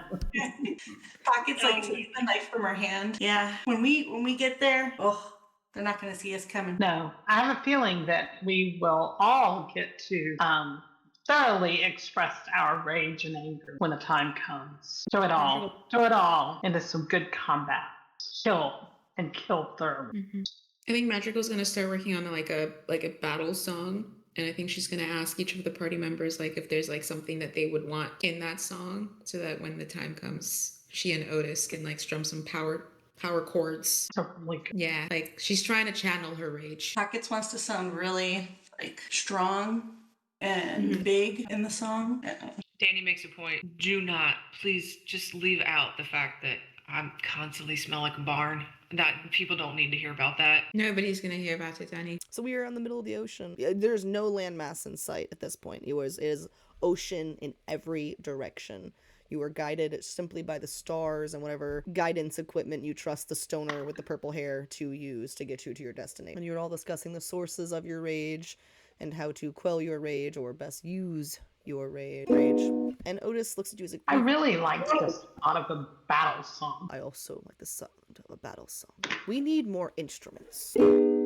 Madrigal, what think you of instrumentation? I mean, I've got Cora, which is, you know, a bit of a stringed instrument. I can play that. I can play the lute. I can play the flute or whatever.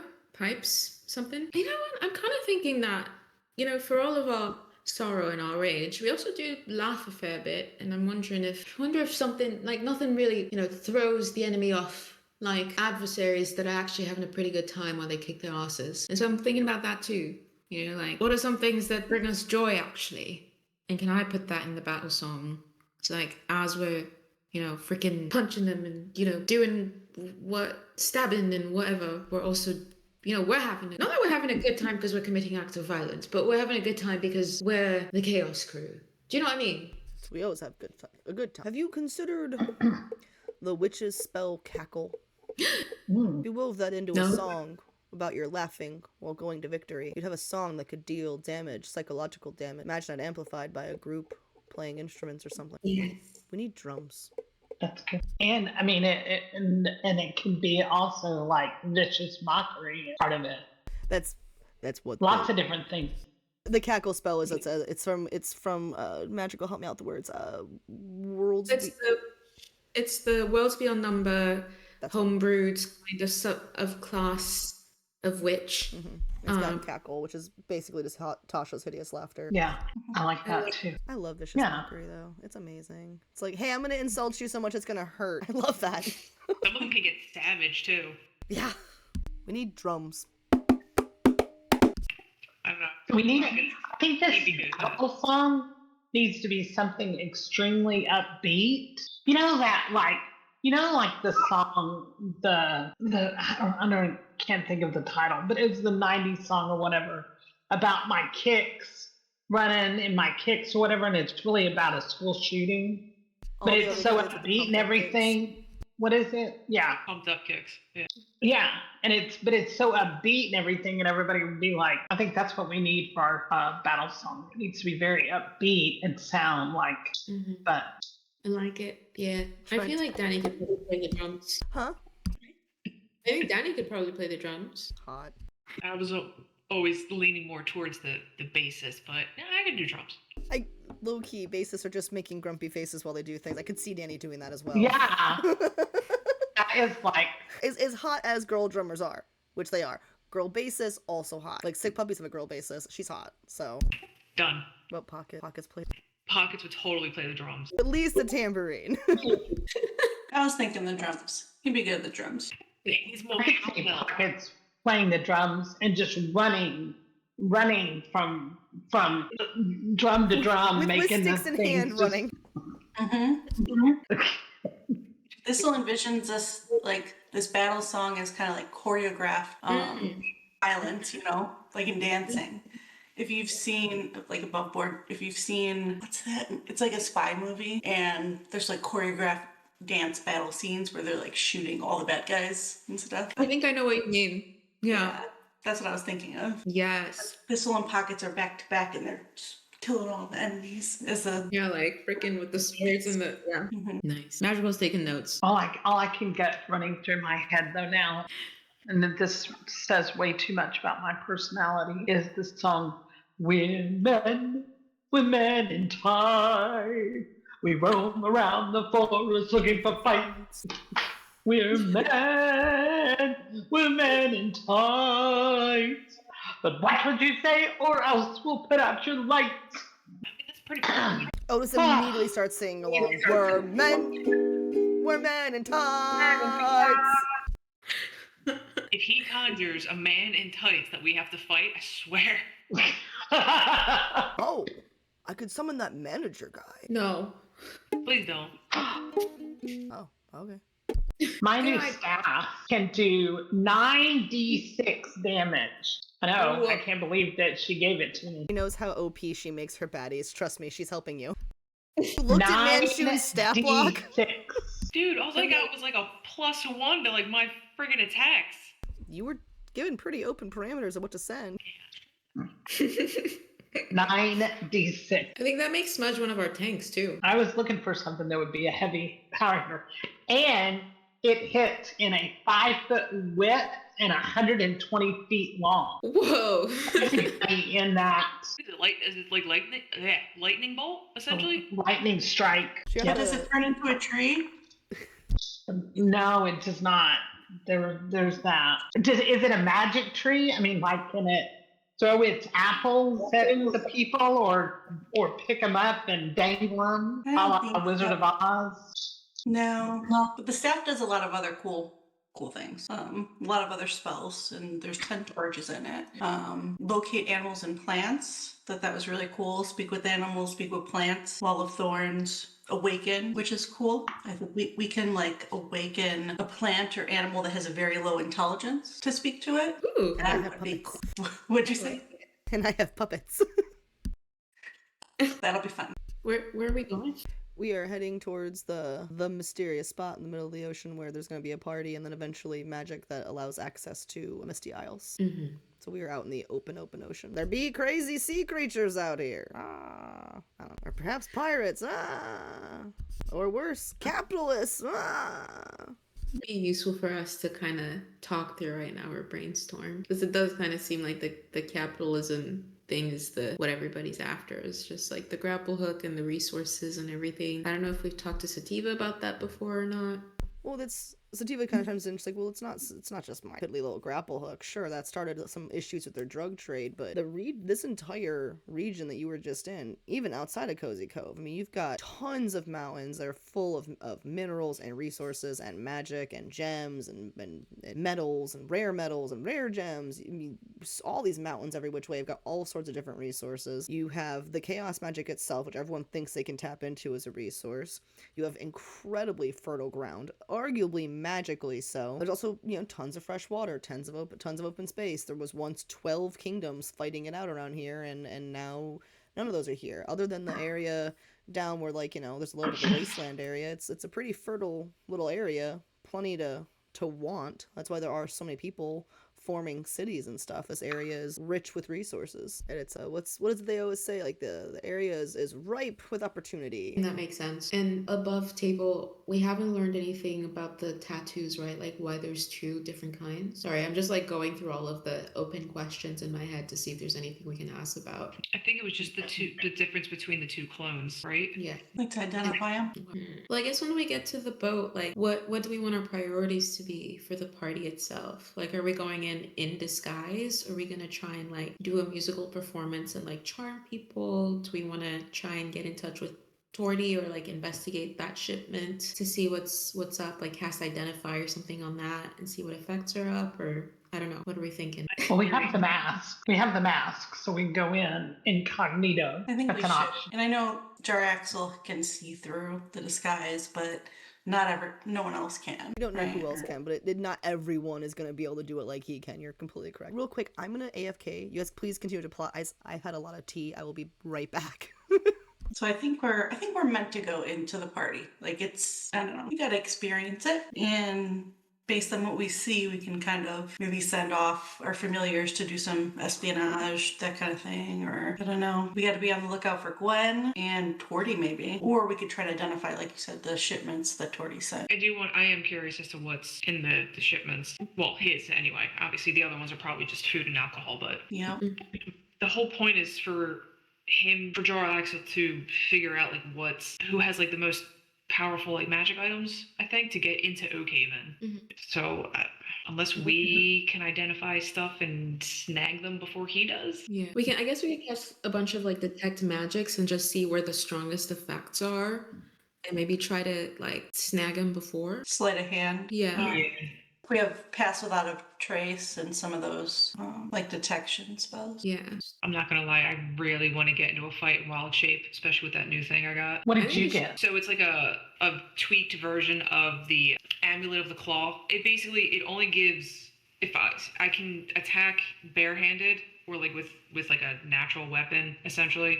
It just adds like a +1 to it. But I had planned on making Danny into kind of like a feral druid.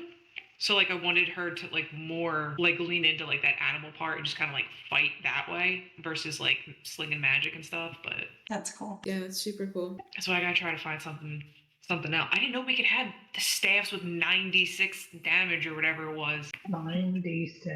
That's crazy. It's an imagination game. You can have whatever you want. I gotta find something. Well, be on the lookout now, because what I did, because she said it could be a wondrous item. So I just went into D&D Beyond and clicked on wondrous item and started looking through all the wondrous items. I think. And just in case there's going to be another one. Yeah, we could snag something from one of the patrons there. That's true. It's a very good chance. I don't know what you guys talked about, but there's a very good chance you could have more opportunities to steal legendary or wondrous items. Perfect. What are If the only your odds do we DM think? has the links of what you're looking for. Oh. Do we think that Manchun and or his clones are going to be there? Manchun has been dead for 10 years. His clones, however.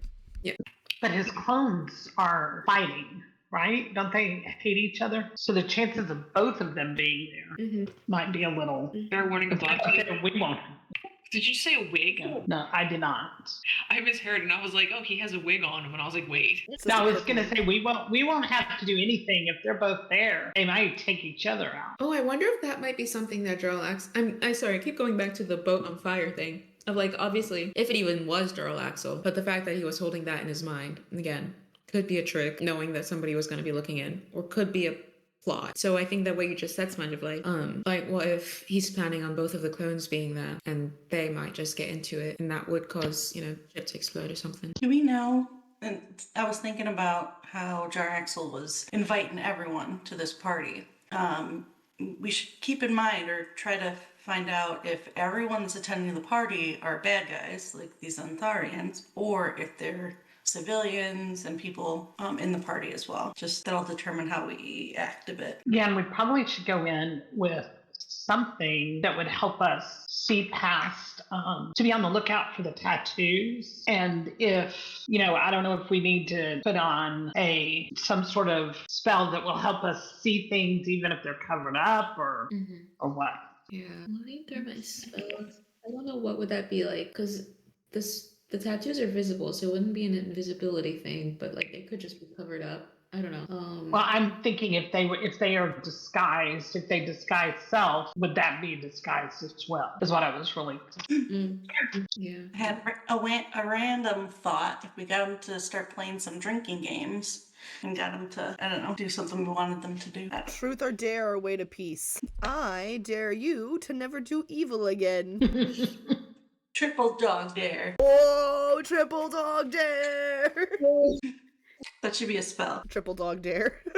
Yeah. What would it should. do? It compels you to do something stupid. Yeah, yeah. I forgot I have detect poison and disease, which could help us with the figuring out what Torty did piece of it. Even if we like don't want to, not use it. But within 30 feet, I can sense the location of poisonous or venomous creatures or magical contagions within 30 feet. So we could use that and try to figure out I don't know, what's going on.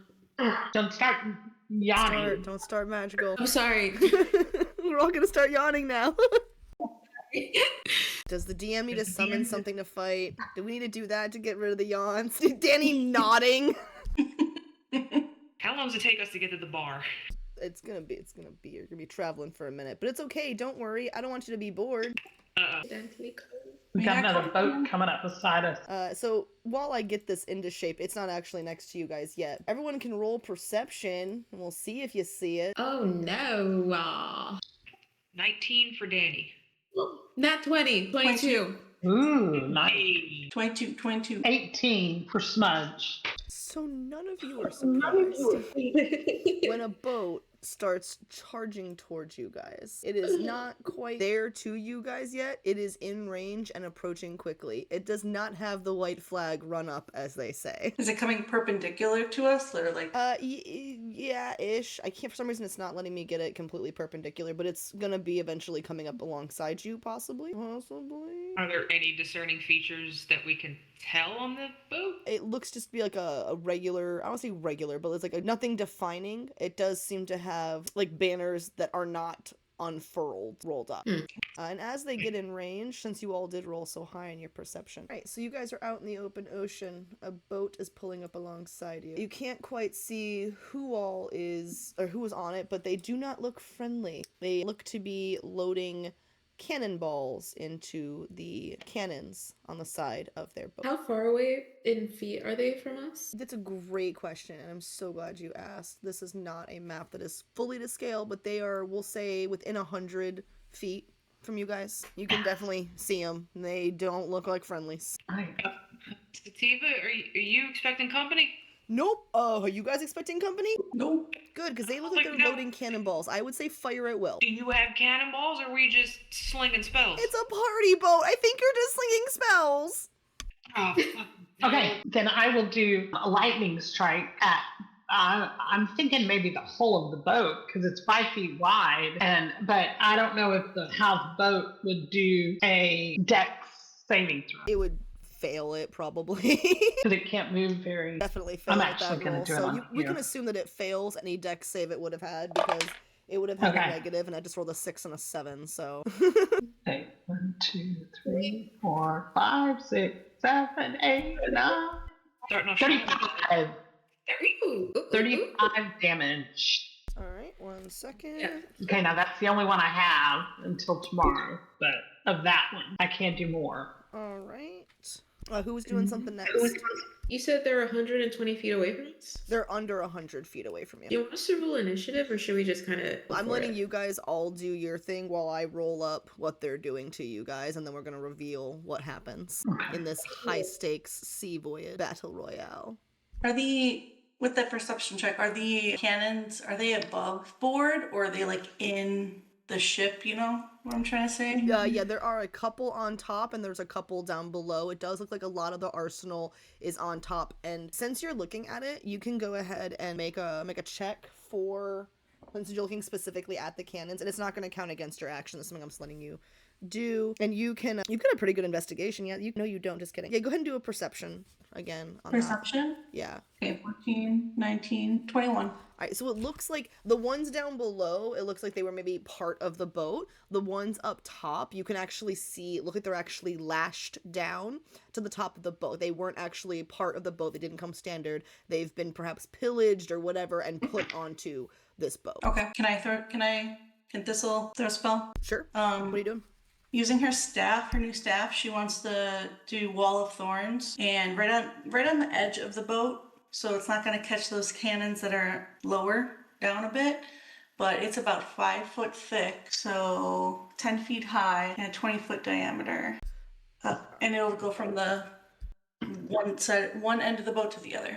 It's thorns. Let's see if I have something that works for that. Ooh. Or sorry, there's some jungle vines. If you want to move them and place them wherever they should go, feel free. Okay. And then Smudge, you were attacking with lightning, correct? Mm-hmm. Let me get you a And it's little 5 interactive. feet wide. It was how much? It's 5 feet wide. Oh, a sphere or square? Square. It's 5 feet wide and 120 feet long. Oops. There you go. That seems approximately right. Can we envision this? Sorry, the wall of thorns. It's going from the rear of the boat to the front. Like it's not just. Does it need to be bigger? Yeah, it's just not square. It's like a rectangle. Well, Good at moving this around. Is that going to keep the things on that side from being able to fly? you can use the pen. The thorns that she just did. There we go. And Smudge, what did you cast? Cast? I did a lightning strike that put a hole 5 feet wide in the hull. And did 35 damage. And then what Did so what 35 was the damage. damage on your wall of thorns? It doesn't have it. It has damage, yeah. Yeah, 78 piercing. Nice. When the wall appears and anyone entering the wall. All right, so then that damage is going to be spread across the boat as well as any people that got in the way of that, correct? Yep. Gotcha. Okay, go ahead and roll the damage for me, please, and I'll disperse it. Okay. 21.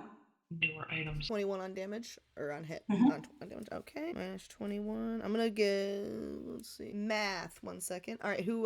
Madrigal and Danny have actions left, and possibly Otis if Madrigal instructs him to do so. Yeah. Okay. So hear me out. So I have. Where is it? Sorry, I'm looking for. I think I have. Yeah. Okay. So I would like to start with a bonus action, which is Celestial Revelation, which means, and there's a bunch of different things I can do with that, but what I want to do is use Heavenly Wings. 2 spectral wings sprout from my back, and I have a fly speed equal to my regular speed. What I want to do is try and figure out who, like, you said that the thing was filled up, their banner. Mm-hmm. I want to know what their banner says. So I don't know if that means that I would, like, fly over and, like, peek at it or, like, do something to, like, I just want to see who they're fighting for before I attack. So when you fly over, you're able to grab the canvas wrapping of one of the banners, and it unfurls, and it appears to be the ever familiar banner, the Zentaur, that you guys, the dragon one specifically, the one you guys found on that boat that time, the one that Danny is probably all too familiar with. All right. Seeing that, I think I'm gonna yell that to my friends. I'm gonna be like, it's the Zentarum, it's the Dragon Zentarum. And then I am going to cast.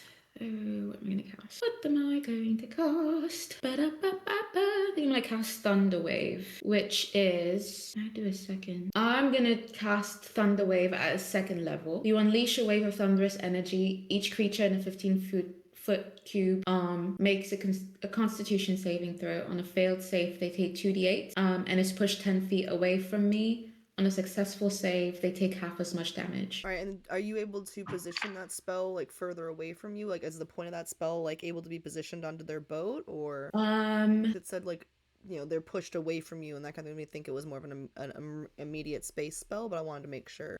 Sure. It just says okay.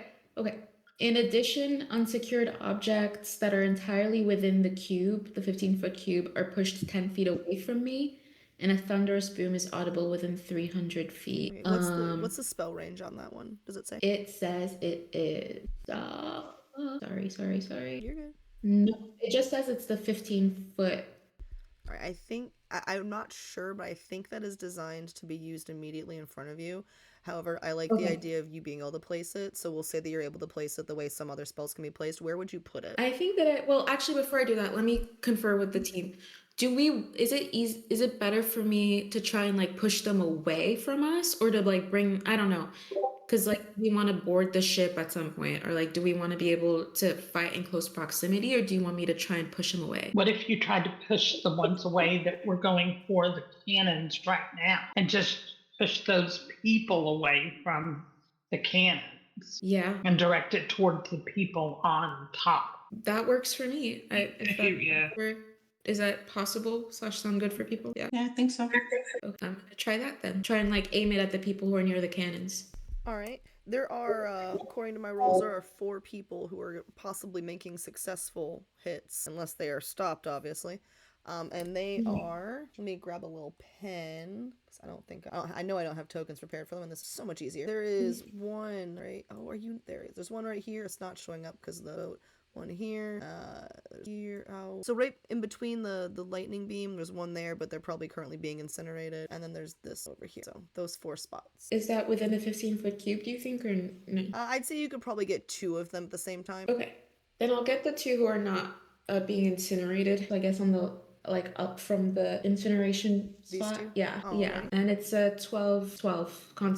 12 is the DC for the con save. Right, 1 second. Yeah, it was a good thing that I changed my dice. These things are not rolling great. That's a 6 and a 7. Ooh, okay. That was a good dice So change. it is. They take 2d8 thunder damage and are pushed 10 feet away from me. So let me. It's actually 3d8 at a second level. So that is 16. To each of them, or?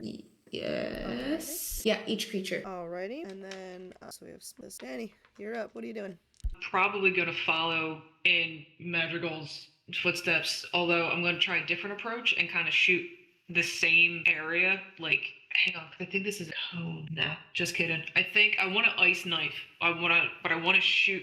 So I kind of wanted to try to use the ice knife to essentially freeze one of the cannons, kind of like shoot it at the cannon to kind of like freeze over the So hole, whatever you want. the remaining guy who hasn't been targeted by lightning or thorns or anything else, like the one remaining guy, the one that Magical, the 2, because Magical just took 2 and Thunder waved him. So that last of the 4 guys you've noticed, you're wanting to ice his cannon. Yeah, if possible. Alrighty, go ahead. And is that one you have to roll for? Or? I do for damage, but Alright. if they save, That's a save, right? right? Yeah, it's a whole thing. It's a dex save of 13. Well, let me even roll it first. That's a 19 plus 5 to hit. Well, that's gonna hit, and that's gonna miss. So the dex is pretty low. It's a gigantic boat. It can't exactly turn. So, like, not on a dime anyway. All right, so it's 1d10 for that, and then an additional, because I'm using it at level 2, so it's 3d6 additional cold damage. Alrighty, and that's gonna go targeted to the NPC who's trying to work that cannon. So 21 total ice damage. Alrighty. Nice. And so you tell, okay, that's all of your actions. So what basically happens is simultaneously there are 4 guys trying to shoot up top, as well as a couple down below who are trying to shoot at the boat. A few manage to hit, a few manage to fail. Of the 4 up top, you guys are able to very clearly see. Smudge blasts a freaking hole in the thing with powerful forces of electricity. Blasts a hole into it right as they pull up alongside it. And also, incidentally, fries the person who was working the cannonball there. Cannonball actually, the cannon itself kind of gets hot and kind of melts over the guy as he's also being electrocuted. Very, very gruesome death, actually. Smells horrible. Then we have 2 guys who quickly get entangled in thorny vines as thorns just rip through their flesh. Also incidentally killing them dead. And then we have this lone guy trying to fire off the ice, does not succeed. And then, sorry, with the green lines, that was the extension of the vines, correct? Right. And then there were a few guys who were actually going to be successful to hit you guys with a 19 and 18 respectively. They actually get shoved quite a bit back and take some damage there as well from the thunder wave. You have a few soldiers that you guys are able to see from this vantage point who are scrambling. Obviously the boat just got hit. It rocked quite a bit. However, some of them were successful in landing a few hits. So everyone go ahead and make a dex saving throw because your boat has also just been hit by some cannonballs. 4. 11. I'm gonna use a reroll. 17. Smudge is solid. Smudge is good. 12. Thistle is doing okay. Thistle, you do take a bit of a, like, you don't fall and, like, go prone, but you're definitely, like, you stumble, take a knee, able to get back up. Danny, you know, sometimes you're a little clumsy. And you don't fail as bad as poor Magical over here, but you do fail a bit. And Magical, you with a 4, I am so sorry, you get very close to actually going overboard with the rock of the ship. Thankfully, you are able to last minute, you know, this is not your first rodeo. You've been on the ship. You are aware of how things work. You are able to kind of grab a bit of rope. You didn't roll a 1, so you don't go overboard. But it was definitely like, oh shit, we definitely just got hit. And you don't know how much damage was taken on, but you do know some cannonballs just hit the party boat, which is not, strictly speaking, a battle-ready boat. It is wood, as you guys do know from recent experience with the dynamite. So there is an active problem to deal with on top of the active problem that is getting ready to fire at you. And with that, we'll begin round 2 of this water combat that we are in. Okay. Men! Get to your cannons! Fire on that ship! You said there's like 100 feet from us? Yeah, probably getting a little closer now. They probably, you know, I would say they've got, oh, I can move you guys closer. That's what I can do. I don't want to move all the accoutrements that show your damage, so we'll instead say, hey, look, you guys, it's close. Move smudge. Can we see, or can I see, how many men are on the deck, I assume? That's a great question. Ooh, oh, don't move, boat. So you can definitely see movement down below, possibly because they're taking on water or whatever, but like things are happening below deck. However, up top, you do see a not insignificant number of people running this way and that. You guys did kill quite a few. This looks to be a pretty full ship full of Zents, though, so make haste! Danny really wanted to, like, jump on the boat. No, I'm not gonna do that. Danny, don't do it. I really want to jump on the boat. Danny, I'm like, where am I? I'm not gonna jump. I'll go with you, little one. I don't think we'd make it, Otis. Don't think you'd make it. Go for it. What? Say it. No, I was gonna give you bardic inspiration, but I'm scared of what you'll do with it. I wouldn't do nothing. I don't trust that. That's right, I have 2 bardics I can give away. Yeah, true. I give, I'm gonna give a bardic inspiration to Smudge and a bardic inspiration to Danny, because Magical said no, and that's, I wanna thwart that. And what does that allow? You can either add a d6 to any roll, or you can use it as a reroll. Your call. But it will. This inspiration is given to you by Sativa through her 1 level of bard. So you're getting it, but it's only for like the next 8 hours, basically. Okay. And how many do we have that we need to? How many are we needing to take care of right now? 2? How many Zents? Men. Yeah, Zents. A bunch. Oh, okay. All right. Well, then I'm going to I'm going to get to where none of my teammates are in front of me. So I'm going to get right to the end, and I'm going to use a magic action to do thunderclap. It is audible out to 600 feet. So every creature on the ship needs to make a Constitution saving throw of 17. Ooh, much. The hell's Thunderclap do? Not much. It doesn't do a lot, but it's going to deafen them for a minute. Nice. Damn, I know that Danny was talking shit about me changing dice, but that was a good move on my part, because these dice are really helping you guys out. So I decided to take 4 d20s and just use that as, like, on average, how many pass, how many fail, like a quarter for each die, basically, of the number. Our totals are, in descending order, a 6, a 3, another 3, and a 1. Wow. Oh, yay. Okay, so they take 11 thunder damage, and they are all deaf for 1 minute. Deafened for 1 minute. Do me a favor, roll a percentile die, please. Roll percentile dice? Yes, please. 0. Roll a d10, please. 7. Cool deal. And who's taking another swing at things? Thistle wants to use Ice Knife, a level 2. Alright. And he wants to hit the ship just below the water line to try to start sinking it. Alrighty. And there is 1 giant hole in it already from the giant bolt of electricity, but you're gonna try and hasten that a bit with another hole in it with Ice Knife. Go ahead and you're gonna make your attack first, and then I'll do the dex saving throw, which it's a boat, it's gonna fail that, but if you hit, it's gonna fail. To hit 21. Alright, so that is definitely gonna hit the broadside of a boat, as it were. So go ahead and roll that beautiful damage. It does fail the dex save for what it's worth.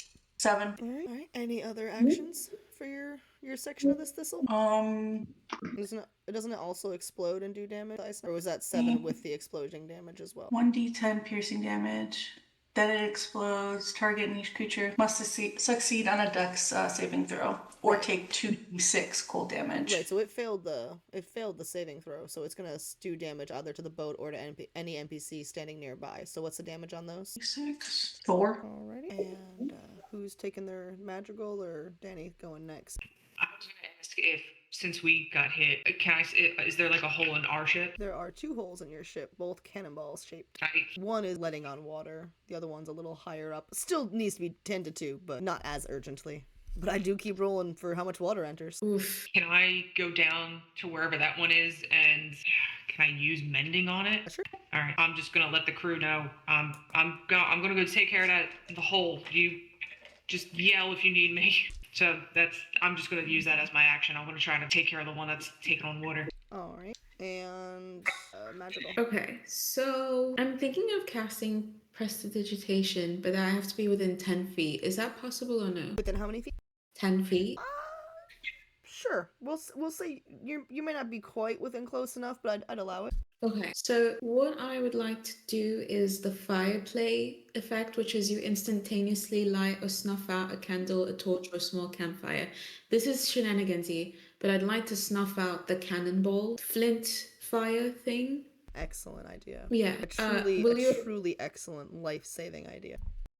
Well, Really smart. I'll do that then. I don't think there's a save or anything. I don't think there's a roll, so I'm just gonna do it. So Smudge steps up and just lays some pretty devastating waste, actually, to a lot of the members on the boat. A lot of them are not high-level NPCs, right? So a lot of them do kind of quickly and gently die. Thistle, hard at work to bring this boat down, puts a pretty nasty big hole into this boat, and also takes out a couple of guys who happened to be standing there. Danny, you go to do something very heroic and noble and good, maybe a little dumb, because you're definitely going down range of cannons. Strictly speaking, not the best thing to do in the middle of an active cannon fight. However, your friend Madrigal is really smart and was like, yo, my friend's dumb. And shenanigans or not, it literally saves your life from getting absolutely wrecked with the only decent roll I had, a 19, to have a cannonball head right towards you. So, I'm not saying you owe Madrigal like a great debt, but if you like your head where it's currently at, maybe get them some corn or something. Maybe what? Maybe get some corn or something. In return, we will need to talk about feelings. Yeah, I'm just going to buy you a thing of corn. That's fine. Only if we're also talking about feelings. Yeah, okay, feelings about corn. Let's get her drunk and talk about No. it. There are a handful of Zents possibly remaining on this boat. However, the numbers are greatly depleted, and they are all on a literal sinking boat. Huge, gigantic holes have been wrenched into this boat, and it is rapidly sinking in a way I can't really roll dice to account for. Probably just like open ocean rushing into just giant maw-like holes in these boats, and there's no one to really do anything, right? Like, y'all just took out giant swaths of people. I don't want to say baby's first war crime, but like, y'all just killed a lot of people. That was a full ship. You're looking at like probably like 200 people y'all just kind of laid waste to because they pulled up next to you a little too fast, and it was glorious. Wow. Doing cannons into rank. Oh yeah, no, I'm not implying they were being peaceful by any means. They obviously came to play. You guys just came to play a lot harder. Like, you said, oh, okay. I mean, you guys just laid waste to an entire, like, small miniature section of an army, essentially, of criminals in 2 rounds. Two rounds of combat, actually. For reference, you've had the water weird combat last much longer than that. So, just want to take a moment, really reflect on that. Now, you do have a few moments before the boat sinks. You guys could, I don't know if you have any magical abilities to try and yank things off the top of the boat magically, but you have mere moments. I'm going to just kind of advise before it sinks. Anything available on the very top level of the ship, in theory, you guys could get if you have means to do so, but you'd have, like, probably less than a minute to do that. But a lot of shit can happen in a minute in D&D, because each round is 6 seconds, so, you know. Do we want to try and capture one of them to interrogate them? Or look around and see if there's any items on there that we want? Or steal those cannons. Can you fly over there? Are you able to fly over there and grab somebody? Let me see. Well, no. Or I have Misty Step. Wait, what do you have? I have Misty Step. Ooh. And then I would just do it back over. Yeah. Is there anyone still living that we want to? Anyone who is still alive is scrambling for their life, like either swimming away from the boat as it sinks, like trying to not bleed out because they're already bleeding and possibly dead. Like, there's not a lot of people. You don't see a lot of movement. The movement you see is people literally jumping and running for their lives. Okay. This was not a huge boat, like above table. This was a huge boat of people, but it was not a huge boat of high level people. They thought, hey, we can try to flex and take on, so they didn't really know even who you were. They were just trying to be bullies, basically, and they fucked with the wrong people. Can you take anybody when you Misty Step? I don't know, but I think it might be valuable if we can somehow a cannon. Yeah, definitely. I don't know how they would do that. Does anyone have like a witch hand or something? I can thorn whip, but I don't. That's not. What's that? If we all Pinky. thorn whip at the same time, would we Real be able to kinky. pull over? All three of us have thorn whip, I'm assuming. What is happening? Well, I mean, we've got a cannon is not light. Isn't that what we were trying to get? A cannon? Wonder Woman, that shit.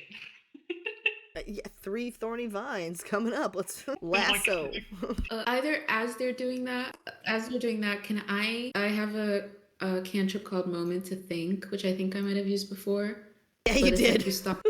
Yeah, stop time for everybody but yourself. And I think Magical just wants to use that opportunity to just like take a peek around the boat. Like just look around and see if there's something that's useful for us to know or see before it sinks. Kind of like as her friends are synchronizing Thorn Whip, which I think is so fun. So are you trying to like go over there and look, or are you just trying to like look with your eyes and try and see as much as possible in this lengthy moment of time? I mean, if I can, I would love to go over there since since time has stopped for everybody but myself. But I don't know if that's like too shenanigans. How would you get over there and back though? Because I mean, I don't. Do your wings even let you do flight like that? They should. They do. Okay. But I don't know. The effect might have I don't know if it's died by now, unless you would allow it to still be active, which I think is. It says it lasts for 1 minute or until you end it. So if you think it's been less than 1 minute, then I could fly over there. When did you cast But if it? not, I think during the first round. Oh yeah, it was only 2. It was only 2 rounds. That's 12 seconds. Okay, and yeah, the wings should still be yeah. So I'd like to like fly over there to a pair. All right. So you're gonna try and fly over in your moment of time and just look around and see what's what. Yeah. All right. So while you are flying over there, remaining druids, consider your approach for Thorn Whip, I suppose. Or Danny's idea of wild shaping into a, quote, fucking bear and rip a cannon out. Magical, you fly over. Zoom in here. Come on, Filming Abby, put the freaking map. And you fly on over. Safely aboard, you're able to look around. You do see it's the few people who are still on the boat. You see just frozen in terror, running for their lives. Probably have time to like stab something through them if you really are feeling vindictive. However, or like position something so they run into it themselves. That's pretty fucked up. But anyway, you see this looks like a pretty, honestly, like kind of run down boat. Like you've seen, like when you guys were back at the marina, or the pier, you saw several of the boats that belonged to these groups that looked a little nicer. This seems to be the boat that like the B team got stored on. You know, these are not the best of the crew. These are the cannon fodder, literally, as it turned out with you guys. People of they were probably just gonna like throw these red shirts at any problem that came up and see what happened, kind of thing. And it was kind of a full boat of them. They were absolutely just taken out. Their main leader was actually standing on the ship when the giant explosion ray of electricity shot through him and killed him pretty instantly. So any brains on this ship were fried pretty quickly, as if they were inside of a microwave, actually. What's left is just a handful of terrified underlings who are running for their lives. Don't feel bad for them. They're still criminals and bad dudes, like probably like rapists, murderers, whatever. Like they're not good dudes, but they are running for their lives all the same, because they pulled up thinking there was going to be some easy pirating, and boy, they were rectified of that notion. So as you look around, you see this kind of cheap, rundown boat.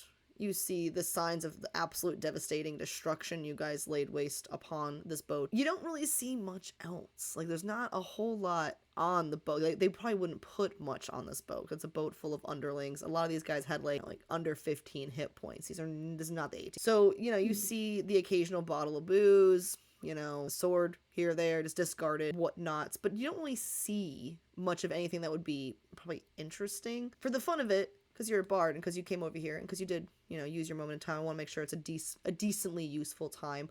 I'll say that you find a kind of chipped and busted, like not busted, but definitely heavily used, you know, those really cool, I see them all the time at Halloween too. There's like these little like boxes that like you can sit on, and they're like drums. There's a name for it. I can't remember what the name is. Okay. Anyway, the drummer of Ludo always uses one for the sing-along thing, and I love it. It's awesome. You see like a chipped version of that, and like at first you see it's probably been used as like a dice table, like they've been rolling dice on this thing, but it is actually an instrument that you're welcome to pick up and take back with you if you'd like. And if you do, inside of it you'll actually see a couple random bits of sheet music, actually. Yeah. Excellent. Yeah, I pick it up, I fly back to the boat, and I'm like, Have Rat and Friends. There's nothing interesting there. Instrument, that's pretty. That was interesting. Yeah. Yeah. Whoever wants to play it can. There are also, there were cannons over there. I've already mentioned those two, of course. But yeah. I mean, I do have the ring. If I wild shape, I keep all my stuff, right? So if I have like the ring of water walking on. Yes, whenever you wild shape, all your gear kind of just gets consumed into your body, but I would be willing to believe that you could also walk on water. Why not? It sounds fun. Sounds cute. So bear walking on water sounds adorable. Okay, if I do that, if I wild shape into a bear, can I rip the cannon off? Sure. I mean, like, you might have to make a strength check or something, but yeah, I'll allow it. Maybe bring Otis. Yeah. I mean, like, my next question was gonna be how you're bringing it back. But I mean, I guess you're a bear. You just like heft it onto your shoulders. A bear carrying a can. Yeah, go ahead. Go, Danny. Do it. I want to see this. Done. Danny just jumps onto the water, just strolls up to the thing and just goes, all right, and then just like yells and just I don't know how you transform into a bear. I just transform into a bear. Rah! Yeah, with like a mighty growl. Rah!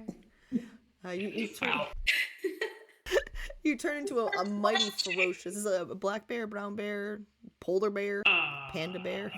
Big old brown bear. Big old brown bear. It's cuddly, it's fuzzy, it'll rip your throat out. You're a giant brown bear.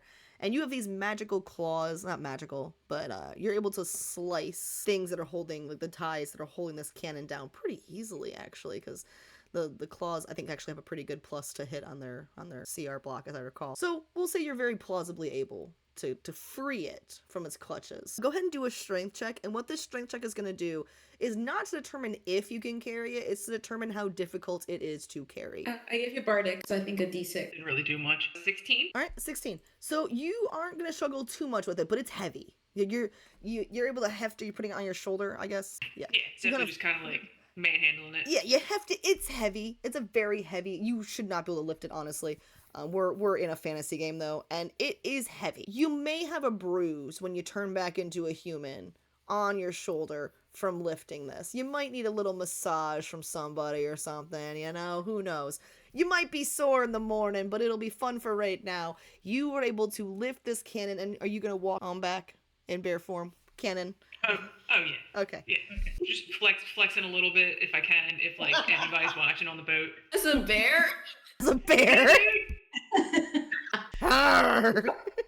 Posturing a little bit with the fucking cannon.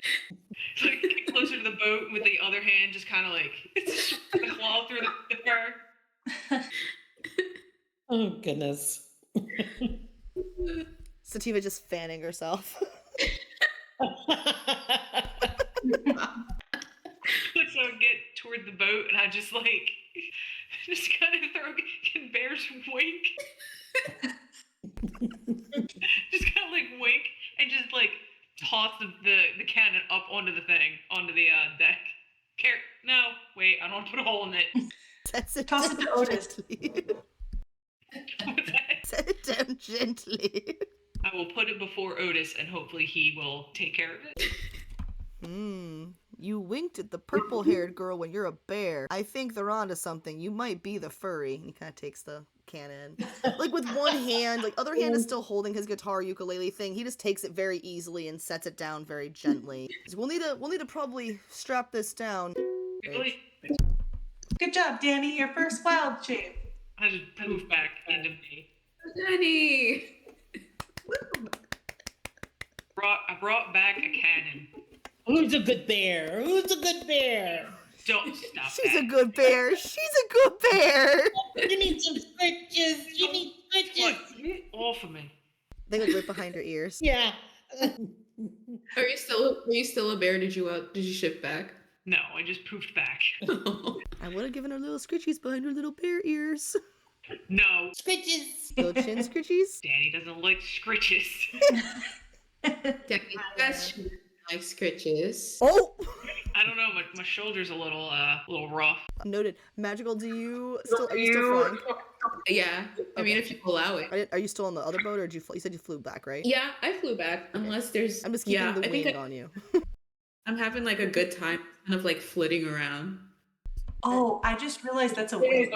I didn't know what that was. Yeah. I have these I love random the shrimp. angel wing statues, and I just grabbed one to show that Magical is currently flying. I think that no, I'm not gonna do that. Never mind. Magical's just like kind of flitting around. I don't know that she's doing anything in particular with that, but she's having a good time, just hovering. What about Danny? Where's Wick? Is he flying around with Madrigal? I don't know that I want to subject her to that. I think it could be nice. fun. I have a hey Wick. I finally know what the weather's like up here. It's the same.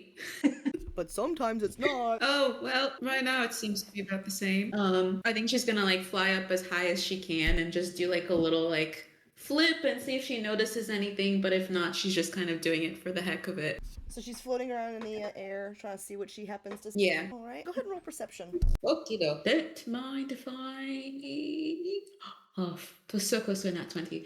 16. It looks like a lot of open ocean, but in the distance, you do see what looks like a tail flip. A tail flip A tail flip. of a gigantic sea creature. Some sort of creature.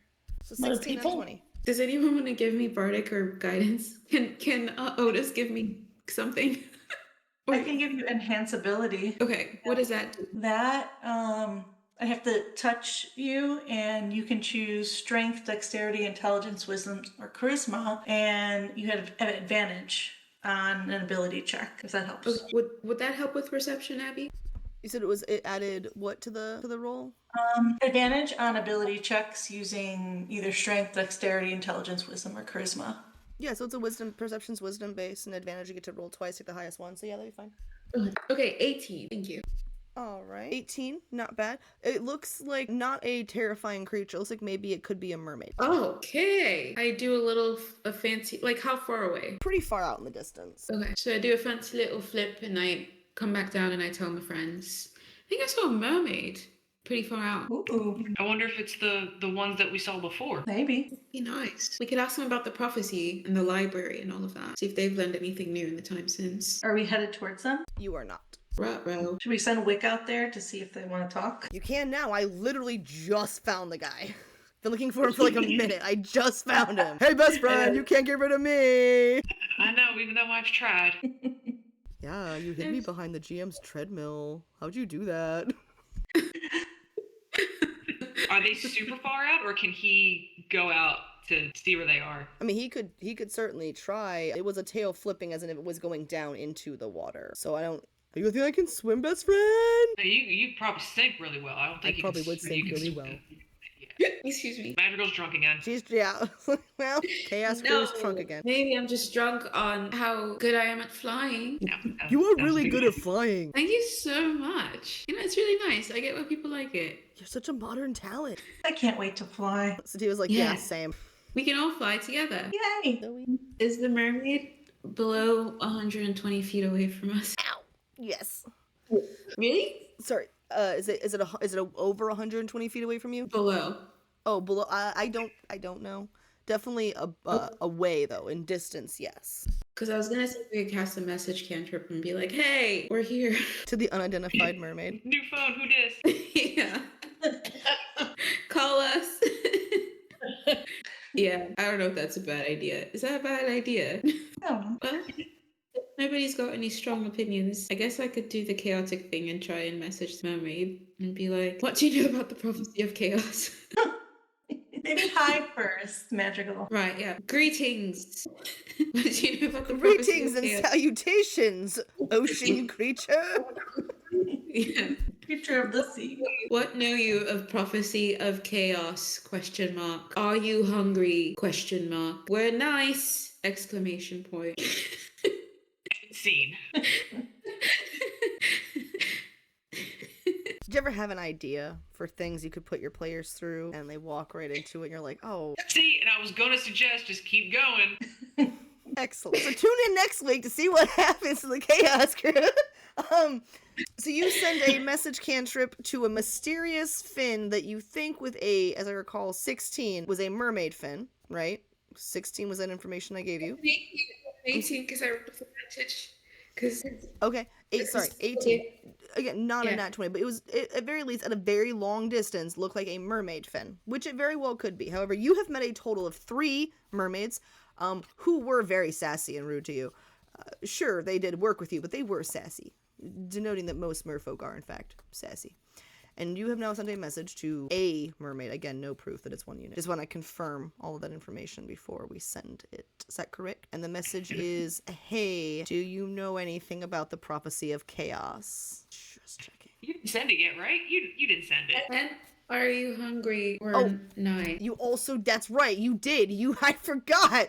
I did forget that. And thank you so much, Madrigal, for that. You did also say, are you hungry or nice? Which arguably could be interpreted in just a great number of ways. Oh, Do you like corn? You can add to that. yeah. Can I add? We have corn Sure can. and bacon And and list all the different ways. What the fuck dice roll was that? That was too many. How do I'm you know? Are sorry. you the DM? Denny's face. Sorry. Then you're adding, do you like corn? Correct? and bacon. And bacon. Okay. And that's the message. So the full message you're sending is, hi, do you know anything about the prophecy of chaos? Are you hungry? We're nice. Do you like corn or bacon? Did I miss anything? Signed, new best friends. Wait. Guys. Maybe some doodles of like a corn on the cob and He's not here. Right, I should start working on props for corn on the cob. That's what I should be doing right now. You're 100% right, Thistle. And also, sorry, this is weird. you should say like, we're nice. Are you nice? Or something. Yeah. Oh, can we say, be you friend or foe? Question mark. We have a bear. No, don't say that. That's And right. dynamite. Yes. No, not bear. We're not going to say anything about the bear. Right? We're just going to say be you friend or foe. Somewhere in the middle there. If friend were nice. And then all the stuff about the corn and bacon and the doodles of said corn. And then bye. Bye. Okay, so the message is, hi, hey, do you know anything about the prophecy of chaos? Are you hungry? We're nice. Do you like corn? Do you like bacon? And then what was the last bit of that there? Oh, are you nice? No, we're going to say, are you friend or foe? If friend were nice. And then all the rest of it. So the beginning of the message is now, are you friend or foe? If friend, hey, no. Yeah, no, your version is better. I'm just trying to get whatever you're wanting to say accurate. Yeah.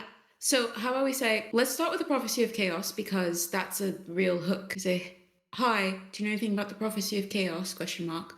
Are you friend or foe? Question mark. If friend, we're nice. And then all the stuff about the food. All right. So you send a message. You're sending a message that says, are you friend or foe? If friend, hey, do you know anything about the prophecy of chaos? We have, are you hungry? We're nice. Do you like corn? Do you like bacon? Is that correct? And then bye at the end. Bye exclamate, like bye in like a chipper way, you know? Like bye. Bye. Yeah. This is literally the definition of chaotic. Okay. Yes. And to make sure I do my part in all of this. Oh no. Realistic. It's so big. Here's- It's still very big. But The thumbnail for this video is going to be a little chaotic, I think. I'm already imagining just all the corn and pineapple everywhere. Oh no. Well, everybody's aware of what this message says. I've been saying it out loud All right. as I'm drafting it. What are you doing? I'm rolling my Honey. dice. Okay. last time she did this, it was all zombies. It can't be worse than that. You have so little faith in me. I'm offended. So you get a response back. Okay. I like corn. And that is where we'll end tonight's session. I like Was it a friendly I like corn, or was it just like I like corn? More like We an like corn. it's a tone thing, right? I don't know if Magic will even read the response. The tone is it's like I like corn. It's very neutral. I like corn. Like a statement. Like the kid who like I like turtles, like that. Like I like corn. I like this creature already. Okay. I communicate that to the group and say they like corn. Right, another one, y'all.